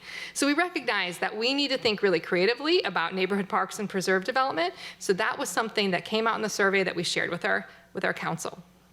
We also ask an open-ended question every year. We say, residents, what are the top 3 things you think we should focus on in the next year? And we heard things that really related to traffic and roads, when you have this influx of new residents, and mobility and taxes. And, so we were able to get some great open answers to find out where should we focus. So how we use this information is every November, I go to the city council and say, we're about ready to get your citizen survey out. What are some questions that you want to ask residents? And they will sometimes ask a custom question. When we did the sales tax for roads and infrastructure a few years ago, the half-cent sales tax, we asked you where you would want to spend the money. We prioritized the project based around your input. Previously, the half-cent sales tax failed in Port St. Lucie, but when we listened to you, it had passed in almost every precinct. So we just really know that it's the right thing to do to listen to the residents and to prioritize based on your wishes, and it helps us all create a better community together. So we take the survey data to the council. The survey questions. We release the survey in January of every year to a random sample, and then shortly thereafter an online survey open to everyone. And we get that feedback back. In the meantime, in February, we have a citizen summit. And so that's where we ask, we know, because of the way Port St. Lucie was developed, that we don't have a lot of arts and cultural facilities. That's something we're lacking, and we know that we're below the benchmark compared to cities nationwide. So we know that. So we asked residents at the Citizen Summit, where would you like to invest, to have more arts and culture? And they told us overwhelmingly, live music. We want more live music. So the We Love Lucy concert series came out of your input saying we want more live music. So when you see more live concerts, know that that was your input in action in your city. So that's the kinds of questions we ask at the Citizen Summit. It gets us that next level of information from our residents. And then our team prepares a report of here's all the citizen survey data, here's all the Citizen Summit data, and at their strategic planning session, the city council sits down and we present all of that to them. And that's when they decide, okay, this is where we want to prioritize projects in the strategic plan. When the strategic plan is adopted, that tells us what priorities we should put in our budget. So it directly relates to where we spend tax dollars. So as a citizen, you begin, your input, this whole process begins with you. So when you share information with us, we can really act on that in some pretty powerful ways. And every quarter, we provide progress to the city council on your strategic plan, and every year we evaluate the impacts and see how we're doing. Any questions so far? Okay. So there are 7 goals in the strategic plan. I'm going to go through them really quickly because I know I've got about 10 minutes to go through the whole strategic plan, so it'll be the abridged version, but that we want to say, so I'm going to go through the 7 goals one at a time really quickly. So the first goal is we want to be a safe, clean, and beautiful city. You will hear from our amazing police department. You will see why we are rated the 2nd safest city in the entire nation by U.S. News & World Report. So you can be very proud of living in a safe city. And our safety ratings have maintained stable, and we're very proud of our low crime rate, the largest city with the lowest crime rate in the state of Florida. So, but when we take those priorities, we know, because of growth, that we had to plan for additional to maintain that level of safety. So part of our projects include a District 5 implementation plan. How we structure our strategic plan, by the way, every goal, there's initiatives, and then there's projects. So there's, every project has a project manager, has a project team, has a project charter. That project manager staffs a booth at the Citizen Summit and gets input directly from you. My favorite story is when I had an IT programmer that had to work the Citizen Summit that did not like talking to people. She's like, what are you doing? What do you mean? And then she left the Citizen Summit saying, I have 10 new ideas for my app. This was great. So we put people out of their comfort zone, but it always works out. Traffic, bicycle, and pedestrian safety is a priority that we hear that with traffic. Police training facility to maintain our high rating as a great police department, and police recruitment and retention, because safety is one of our key cornerstones as a city. Our mayor and city council are highly committed to that, so we prioritize that in the strategic plan. We also prioritize beautification. US Highway 1, by the way, has been in our strategic plan, and that project we get to do a big check mark this year, because that beautification project will be completed this year, and so you're going to see landscape medians all the way from the event center all the way to the Martin County line this year. So that will be a great improvement to US 1 and to the east side. The Port St. Lucie Boulevard beautification plan and the beautification throughout the city and citywide gateways are other priorities of the strategic plan in Goal 1. Our next goal is vibrant neighborhoods, and we heard at the Citizen Summit again that we want neighborhood parks and preserves, and over a third of the residents told us they want to see a family movie night in their neighborhood, so we've incorporated that into our strategic plan. We also saw ratings decreased for connection and civic pride last year. And we know that when you have a lot of new residents, and you also have residents who have been here for many years and they see their city changing, that I think we're going through a bit of we've been described as a teenager right now, right? Our clothes don't fit anymore. We're going through some changes, and so we're really changing as a community. And so we really want to create a stronger sense of community in the city. So through that, the community engagement and improvement projects through the NICE program, and all of these programs, by the way, you're going to hear more about in the next few weeks of City University. I'm just giving you a high-level overview of what these are, as well as creating neighborhood gathering spaces will be a priority. I know Bolivar is our project manager for that, so he's going to be working on that this year. And we heard that. A Citizen Summit participant said, use well sites as green space, parks with grassy areas for small neighborhood get-togethers. We have a team at the City of Port St. Lucie called the High Performance Public Spaces team, and we're looking at, does the utility own a site in a neighborhood, like a lift station, but there's enough green space where we can have a small neighborhood gathering space? Since we don't have a lot of green space, maybe we should look at those for small green spaces to help our neighborhoods be more livable. Our next goal is to be a smart and connected city. We have seen ratings increase for our perception of our K-12 education system. The St. Lucie Public Schools has made tremendous strides and is really ranking among the top in our region. And so we continue to see those ratings increase, but we want to support supporting our education system and also creating a more connected city. So we have education partnerships with St. Lucie Public Schools. We're expanding community engagement, and we have now our first ever Youth Advisory Council. I know that Enrique, one of your fellow City University participants, his son Enrique is in the program, and we're really excited about that Youth Council. We also are working to create a smart and sustainable city to reduce energy use and to be more sustainable and to improve performance through innovation. We actually train and offer training available to every city employee to do process improvement and find ways to make things more, to reduce waste, to make things more efficient, and to better serve our residents. Our next goal is a diverse economy and employment opportunities. As I mentioned, over 60% of residents commute outside of the city. And so what we've been doing at the city is creating a jobs corridor where we can create jobs here so you don't have to leave the city for your work. You can live and work in Port St. Lucie. We're seeing satisfaction with economic development efforts growing. Our jobs corridor, we thought you're going to hear more about that. This, in City University, we thought it would take us 30 years. We're looking at under 5 years for that to be completely built out. So it's an incredible story, and there's lots of work there.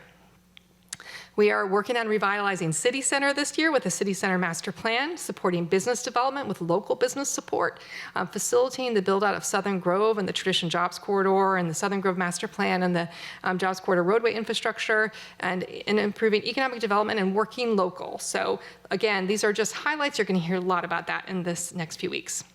High quality infrastructure and facilities is important to us as well. We know that our transportation system and our lack of sidewalks, which Port St. Lucie was not planned with sidewalks. It really wasn't planned with a lot of the amenities of a typical city. So we have to constantly innovate to find ways to make our city more livable. And we have seen, based on the investments in paths and walkways in the sidewalk master plan, a 16% increase in resident satisfaction since 2019 in our paths and walking trails, which we're happy about to see. But we want to keep on making investments and making things better. When Crosstown Bridge came in, just looking at the data, because I'm the data nerd, you can see actually 10% of resident satisfaction jumped on the east side of the city once Crosstown went in, because all those wonderful paths and walking trails. So we know that people are happier when we make those investments. We want to keep doing that. Some of the ways that we're improving that is we are working on Port St. Lucie Boulevard South. We have a citywide fiber network and Wi-Fi project underway, again, to be a smart city. We're laying all the foundation for all these future smart city improvements to become that city of the future. We're building a new public works administrative complex. We have a mobility plan. We're revitalizing Village Green. We just received a $2 million grant to design that corridor, and we will be chasing federal construction dollars. Enhancing public transit and improving water quality through projects like the St. Lucie River C23 Water Quality Project in McCarty Ranch, septic to sewer conversions, and stormwater conversions. You're going to hear about all of that, and it's really impressive of a city of our size. The McCarty Ranch project in particular, I think you're really going to love learning about. Culture, nature, and fun activities, as I mentioned earlier, that's another part of our plan. We know that we only have one art gallery in the city of Port St. Lucie. It's at the Mid-Florida Event Center. So we were not planned as a traditional city with all the cultural amenities you might have seen other places. So we have to think really innovatively. And we have an incredible Parks and Recreation department and a Mid-Florida Event Center that does that. But we're trying to introduce new park spaces that you've never seen before. And I can't wait for you to see the Port and Pioneer Park project. You'll hear more about that during City University. That's going to be opening soon, and that in the next few years, you're going to see really new park offerings, as well as continued implementation of our public art master plan, our cultural offerings, and a slew of new parks that are opening. So there's Torino Regional Park, Traditional Regional Park, Old Peacock Preserve improvements, bikeways and trail improvements, McCarty Ranch camping enhancements, and additional green space and preservation. So all of this is coming, and so you're really in a renaissance period of what it's in their capital improvement plan that you'll see moving out from the city. We're very excited about our upcoming International Fest, and we hope you come in September, that September 16th. That was informed by the attending in the Citizen Summit. We asked residents in 2021, we want to celebrate our diversity. Port St. Lucie is one of 2 cities in the entire nation that are considered fully integrated.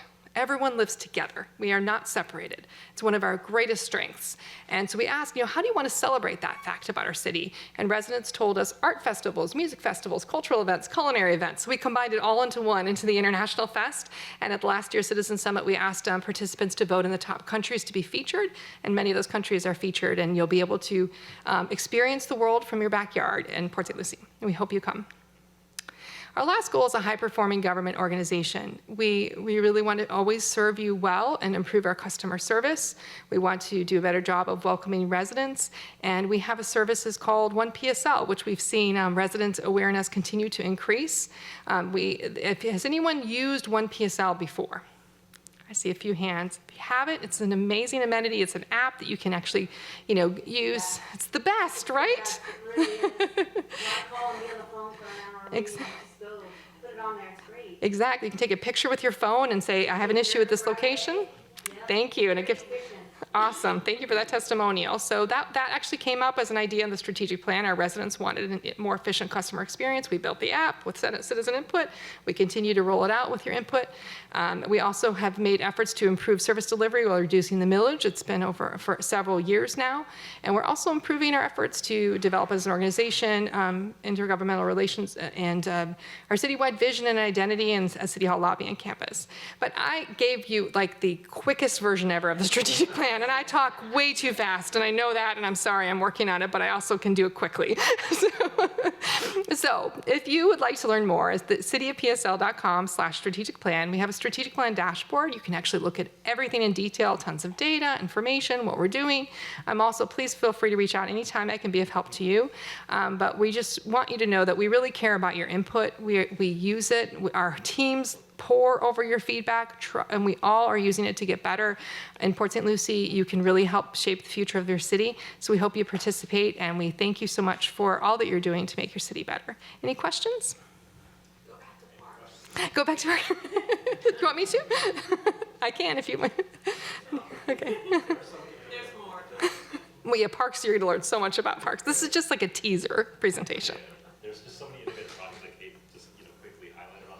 There has to be some questions on some of these projects. So are you doing initiatives with opportunity zones besides the ones for developers to put homes on, but like technology opportunity zones, like incubator zones, so where you're bringing in employment opportunities locally as opposed to trying to do it through some other format?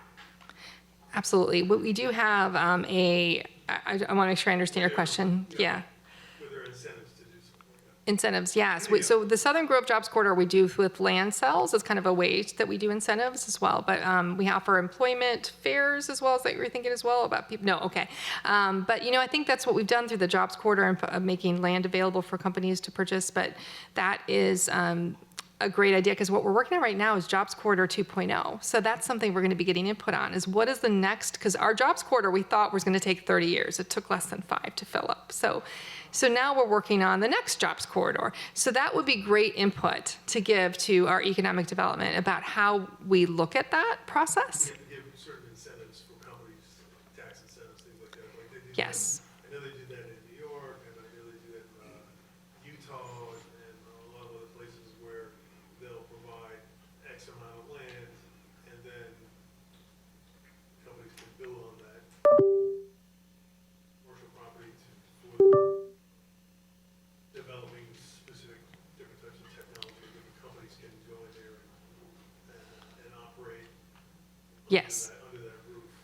Yes, I think that's somewhat similar to our Jobs Corridor, but I see what you're, and there's definitely, but we haven't done that exactly what you're saying. And we actually do, we're looking at different, we have economic development incentives through the St. Lucie Economic Development Council available.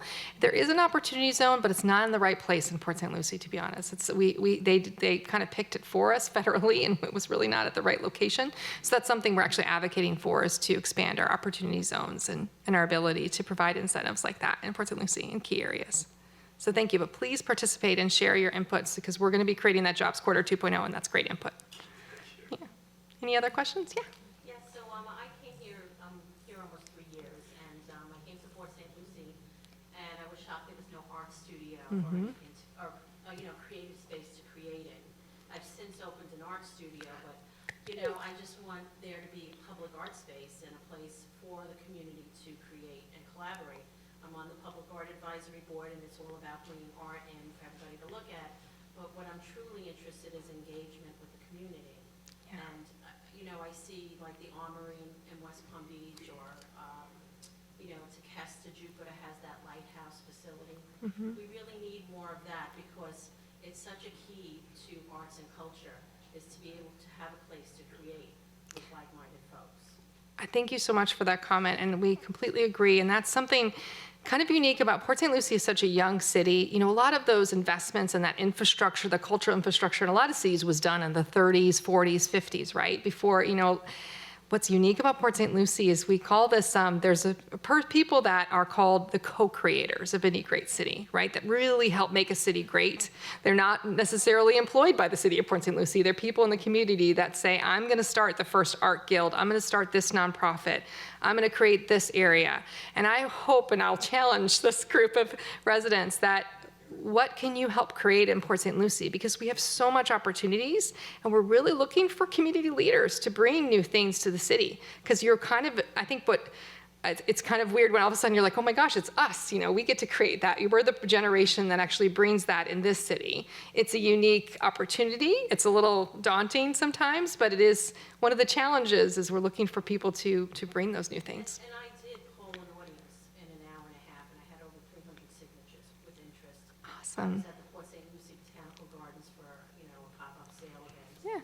And asked people to sign a petition if they were interested in art in Port St. Lucie, because I've been trying to work with the Mid-Florida Event Center folks to get something up at that space.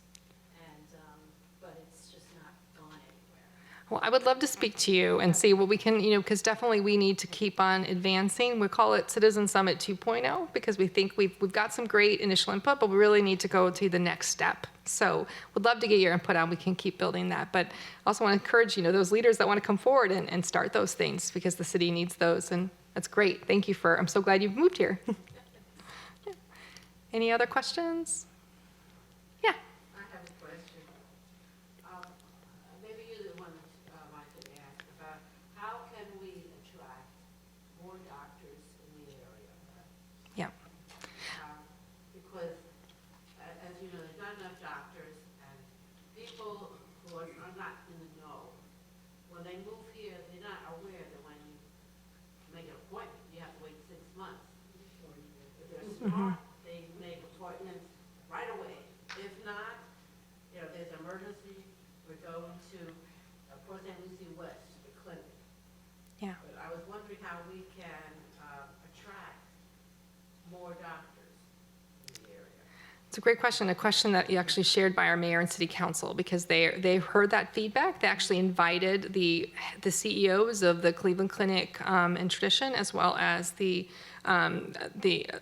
other St. Lucie Hospital, to the summer budget workshop, because they said, we're hearing from residents, and I appreciate that so much about our mayor and council. They really take your concerns seriously, and they try to find solutions, even if it's not something they directly control. They were really trying to bring, and so what we heard from the healthcare providers, some of the challenges is helping people to buy into Port St. Lucie, and to get to know our area. Some of the things that we're still working on in terms of amenities can be a challenge in recruiting, but also just getting people aware of our city, so that we're going to be working with them to try to see if we can help people understand the great opportunity is to be part of a city that's growing and that's still, developing our amenities. And, so that's something that, but one of the great insights we heard too from Cleveland Clinic is the Florida Research and Innovation Center, which I'm sure you'll probably hear about as well, was started, and actually the city used to own that, and actually that was just turned into the Florida Research and Innovation Center. What we're finding is doctors that also have an interest in research are coming to Port St. Lucie, because they can do both. There's doctors that want to practice and also do research, and so we think that's one of our special niches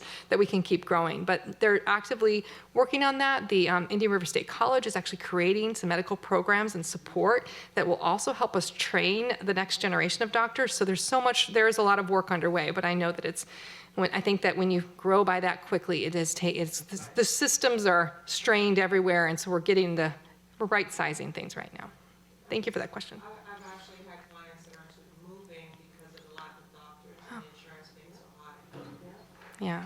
Again, in real estate, that's great, but it's sad too. Yeah, thank you for that input. That's definitely on our radars. We're trying to address with those that can influence those systems. So thank you for that. Any other questions? Okay. Well, I hope to see you at the Citizen Summit, and thank you again for your engagement. Residents that spend this kind of time to learn about their city are just amazing people, I know. So it's really nice to meet you all, and thank you for your participation. So, thank you.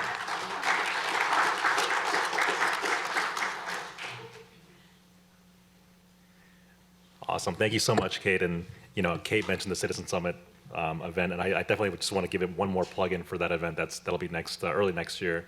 If you guys have never been to one, which I don't believe many of you have, I certainly recommend you guys go to that, because it's honestly a fun experience. You get to meet your neighbors, and you get to talk to city staff, of course, about some of these strategic initiative projects. And so I think I was actually at the last one, and to be honest, I don't think I sat down once. I was so busy talking to residents, and it was honestly a great time, and I always look forward to that event. It's probably my favorite event that the city puts on every year. So definitely want to just give a quick plug-in for that event in the near future. All right, so our final speaker for the night, we have, on behalf of the Communications Department, Stephanie Vernot is here, and she is the Community Engagement Manager for the Communications Department. And believe it or not, so there's actually a funny story between Stephanie and I. So Stephanie, a year ago, was a part of this program, City University, 1 year ago, and now she's a part of the city, of course, on our city team, and she's here to present for the city's communications department. So I just think it's kind of interesting the way things work out. How a year ago she was here as a participant, and now she's a full-on employee for the city. So, she definitely came a long way within the last year, and I love working with her every single day. So, with that said, I'll go ahead and turn it over to Stephanie, who will present on her department. Welcome. Good evening, everyone, and I'm very happy to be here. As Boulevard mentioned, I was a student last year in this program. I really enjoyed it, so you're in for a great treat. You're going to learn a lot, and it's going to be awesome. So as you mentioned, my name is Stephanie Vernot, and I'm doing the last presentation tonight. So I want it to be a little fun, because I know you guys are ready to get out of here, but I'm going to try to make this fun. I won't hold you for too long, but so we'll get started. When you first arrive, I did pass out a sheet that had a QR code and some information about Menti. Has anybody ever heard of Mentimeter before? You have? Okay, great. Well, I got a nice tumbler for you, okay? Oh, awesome. You want to give it, sir? Thank you. And I was going to give the next tumbler to the first person who actually opened up the app, and I had a gentleman right there. You can give it to him in the teal. He already came up to me, and he was like, I already have it opened up. So I just wanted to hand out a little goodie from our communications team. So if everybody has it up, we're going to go ahead and get started. I have two short questions for you. And the first one. Yes? Oh, you did not?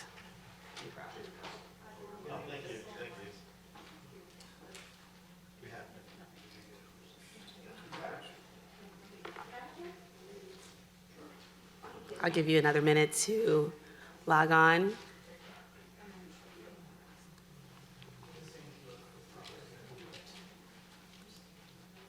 And here are also the instructions up here as well.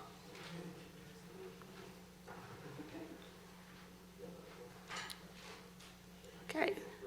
So I see that some people already had started answering the questions. The first question is, how do you stay connected and informed about the city of Port St. Lucie?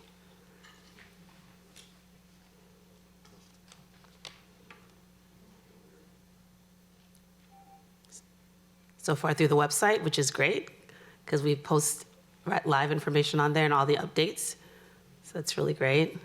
See, social media is in the lead for next.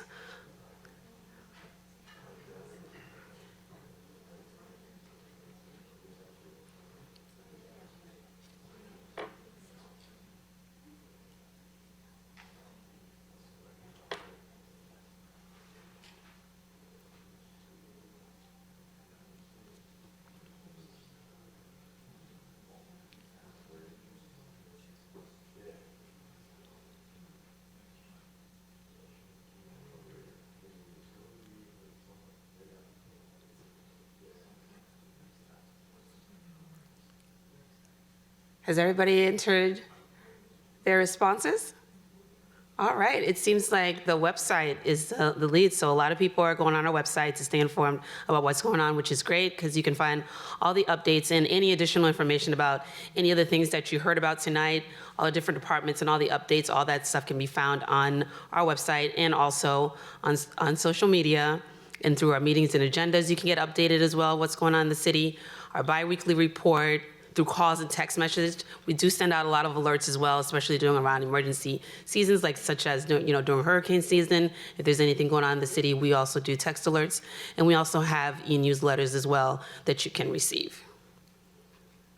The next question is, how did you hear about City U?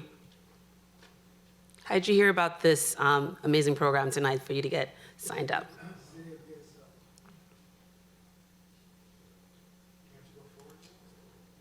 No. Boulevard, the emails.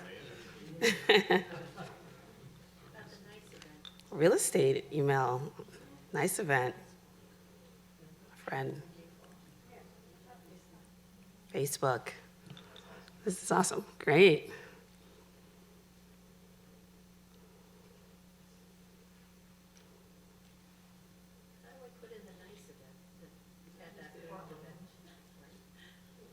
You can just type in, nice or nice event.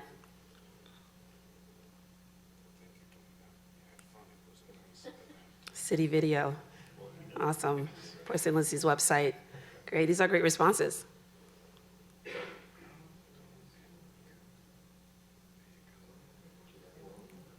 All right, well, these are all great ways that I'm glad that people are utilizing the different communication tools that we have available that we use to try to get all our information out to everybody in the community. So this is great. And if you're not receiving any updates on what's happening in the community, you can sign up through www.cityofpsl.com/stay informed. So you can sign up to either get text alerts, emails, and also you can also follow us on social media as well. So make sure you stay connected so you can find out about great programs such as City U and other opportunities that are happening throughout the city. So now we're going to move into the actual presentations. I'm going to provide you with the overview of our communications department. As Boulevard mentioned, I am the city's community engagement manager, so I will be out a lot in the community sharing information about how people can stay informed with everything that we have happening in the community. And I also oversee our City Youth Council that we just started, and I'm also the lead person for some of the different projects such as PSL Lights. I don't know if anybody has attended that event in December that we have. I work with Kate with the Citizen Summit and also with different projects as needed in the communications department. So the mission of the communications department is to tell the Port St. Lucie story and engage with the community as driven by the city's strategic plan. And our vision is to be innovative influencers utilizing cutting-edge technology to reinvent government communication. Our values: act with integrity, learn through innovation, excel through collaboration, and deliver exceptional service, while also creating a culture of accountability. In the city, we work with all the different departments in our communication department. So we have different liaisons that are on our team that work directly to help market any of the information that the different departments have that they want to relay out to all our residents, because our closest major media markets are in West Palm Beach. So we have a highly skilled team that works together to gather all the information to help promote what's going on in the city. So we work with all the different departments in order to do so. And these are some of the different departments that we work with: the mayor's office, utility system, office of solid waste, the building department, neighborhood services, the event center, human resources, parks and recreation. Everybody on this list we work with to some capacity to help ensure that we are communicating out all the information from those departments directly to our residents. And here's a picture of our highly team staff that works to help make this happen. We are a team of 12. And we have somebody else here from our team here.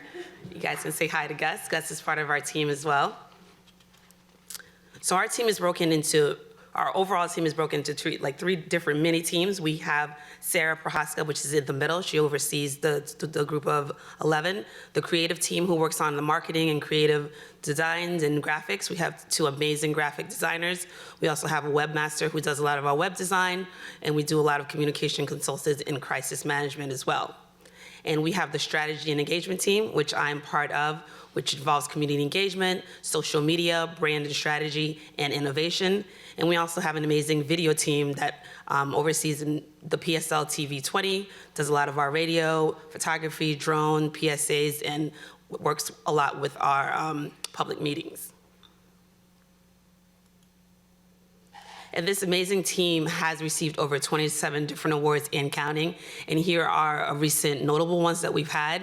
As we remember, through the solid waste crisis, we received a Radiance Award. We were Radiance Award finalists for the positive solid waste change for the PSL campaign. And we were also gold winners for the Vega Awards for a video and online campaign for our Citizen Summit video that you were able to see during Kate's presentation. And through the Florida Municipal Communications Association, we received outstanding award programs for best marketing campaign for the solid waste crisis and recovery.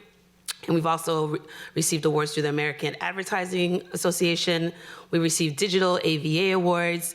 And most recently, we had 2 of our team members receive public recognition from the Florida Public Relations Association Awards. They received Communicator of the Year Award, and also award through innovation and technology through our innovation specialist, Avi Monina.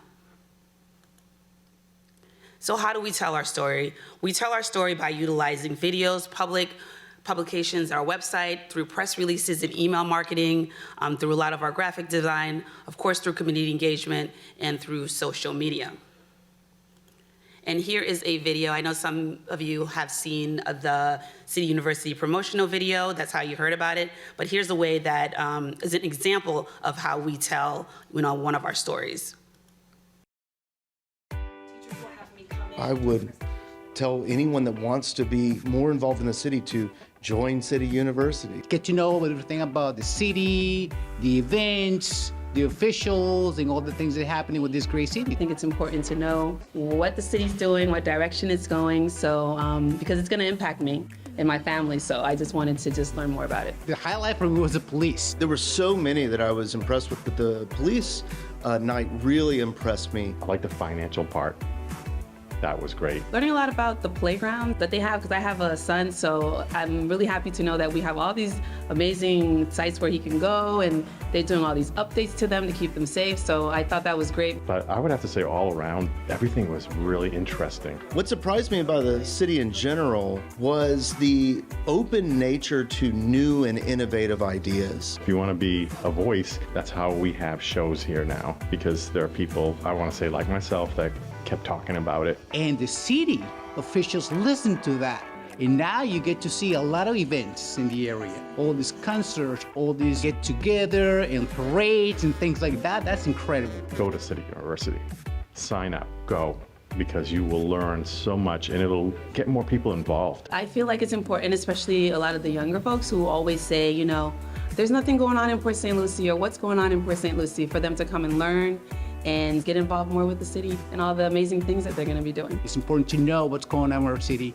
So I recommend to everybody to take the time, investigate, and attend this workshop. I really enjoyed my time in City University, and I left really feeling impressed by the way that Port St. Lucie allows a cohesiveness of their leaders and the citizens to make a fine place to live.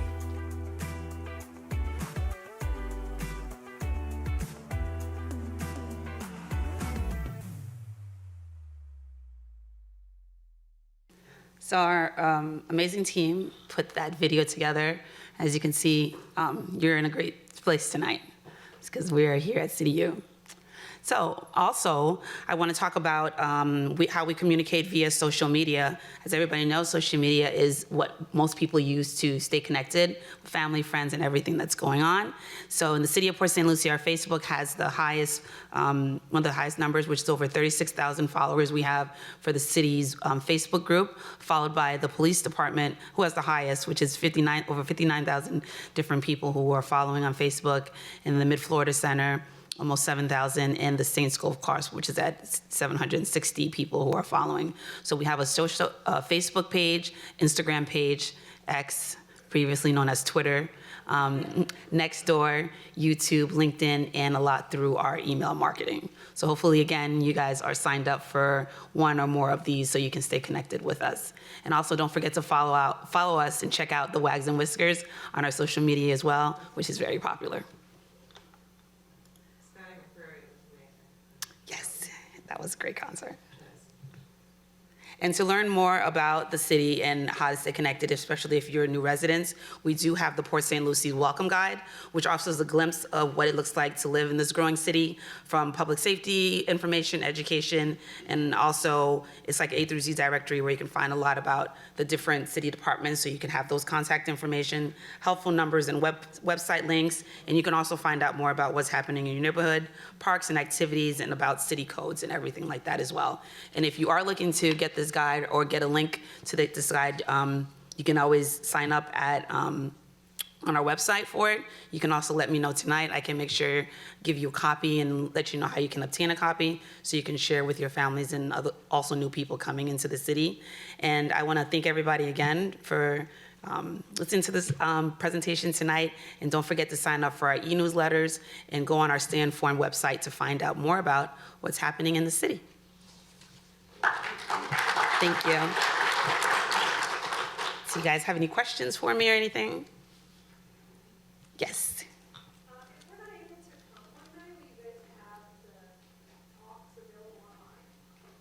For this program tonight for City U, I will let Boulevard answer that question. Yeah, we'll make it. Forgot about that. They won't immediately be available, but we will certainly send them out once the recordings are officially edited and approved, and then we'll go ahead and send those out to everyone. Yeah. For the concerts, I noticed that you're able to reserve your seats now. Will that continue? Yes, it will definitely continue like that, and we'll definitely always finding, more innovative ways to make it happen, but that will continue to stay available. Yes. Do they have, sorry. Go ahead. do they have, like, space in the Mid-Florida Event Center? for, like, art exhibits, that sort of thing? They do. We do have an art gallery. You would have to contact the Mid-Florida Event Center directly, and they'll put you in touch with somebody to let you know about the space, how to utilize it, how to rent it, and how all that works out. But there is a space available there. Promote that with local galleries, or galleries in the area to bring or outside of the area to have them come and do, like a visiting exhibit.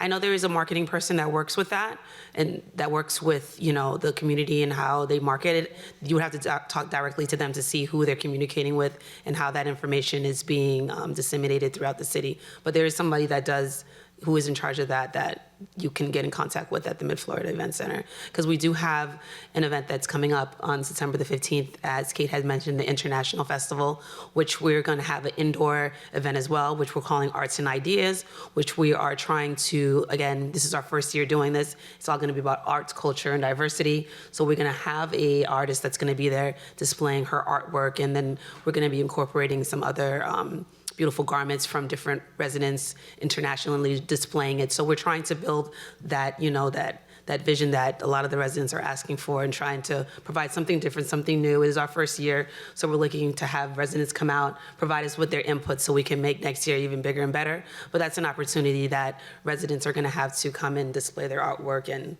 other people can come and do the same. And hopefully with your new ideas, we can, help grow that. You're welcome.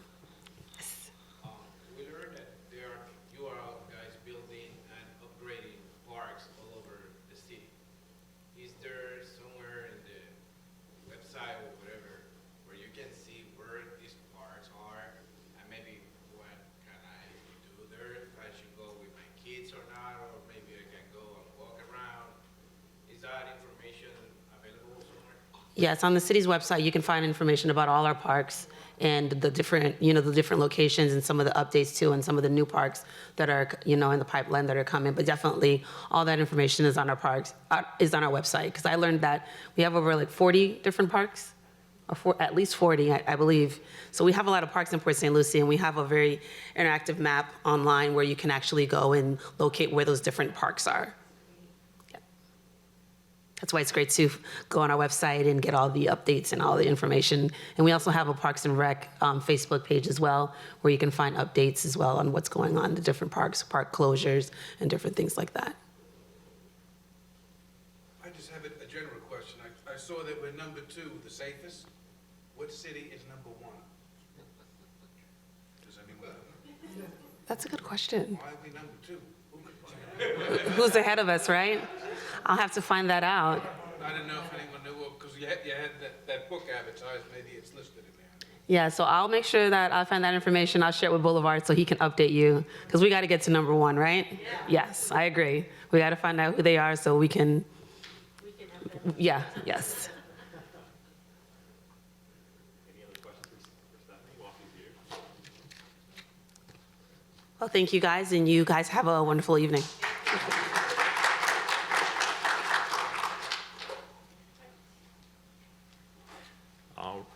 All right, everyone. So it is 8:04 now officially. So just 4 minutes over time. We were aiming to get out of here at 8 o'clock. But really quickly before we go ahead and disperse, I just want to mention for you all, next week you all are gonna hear from our St. Lucie County property appraiser, Miss Michelle Franklin. She will be here.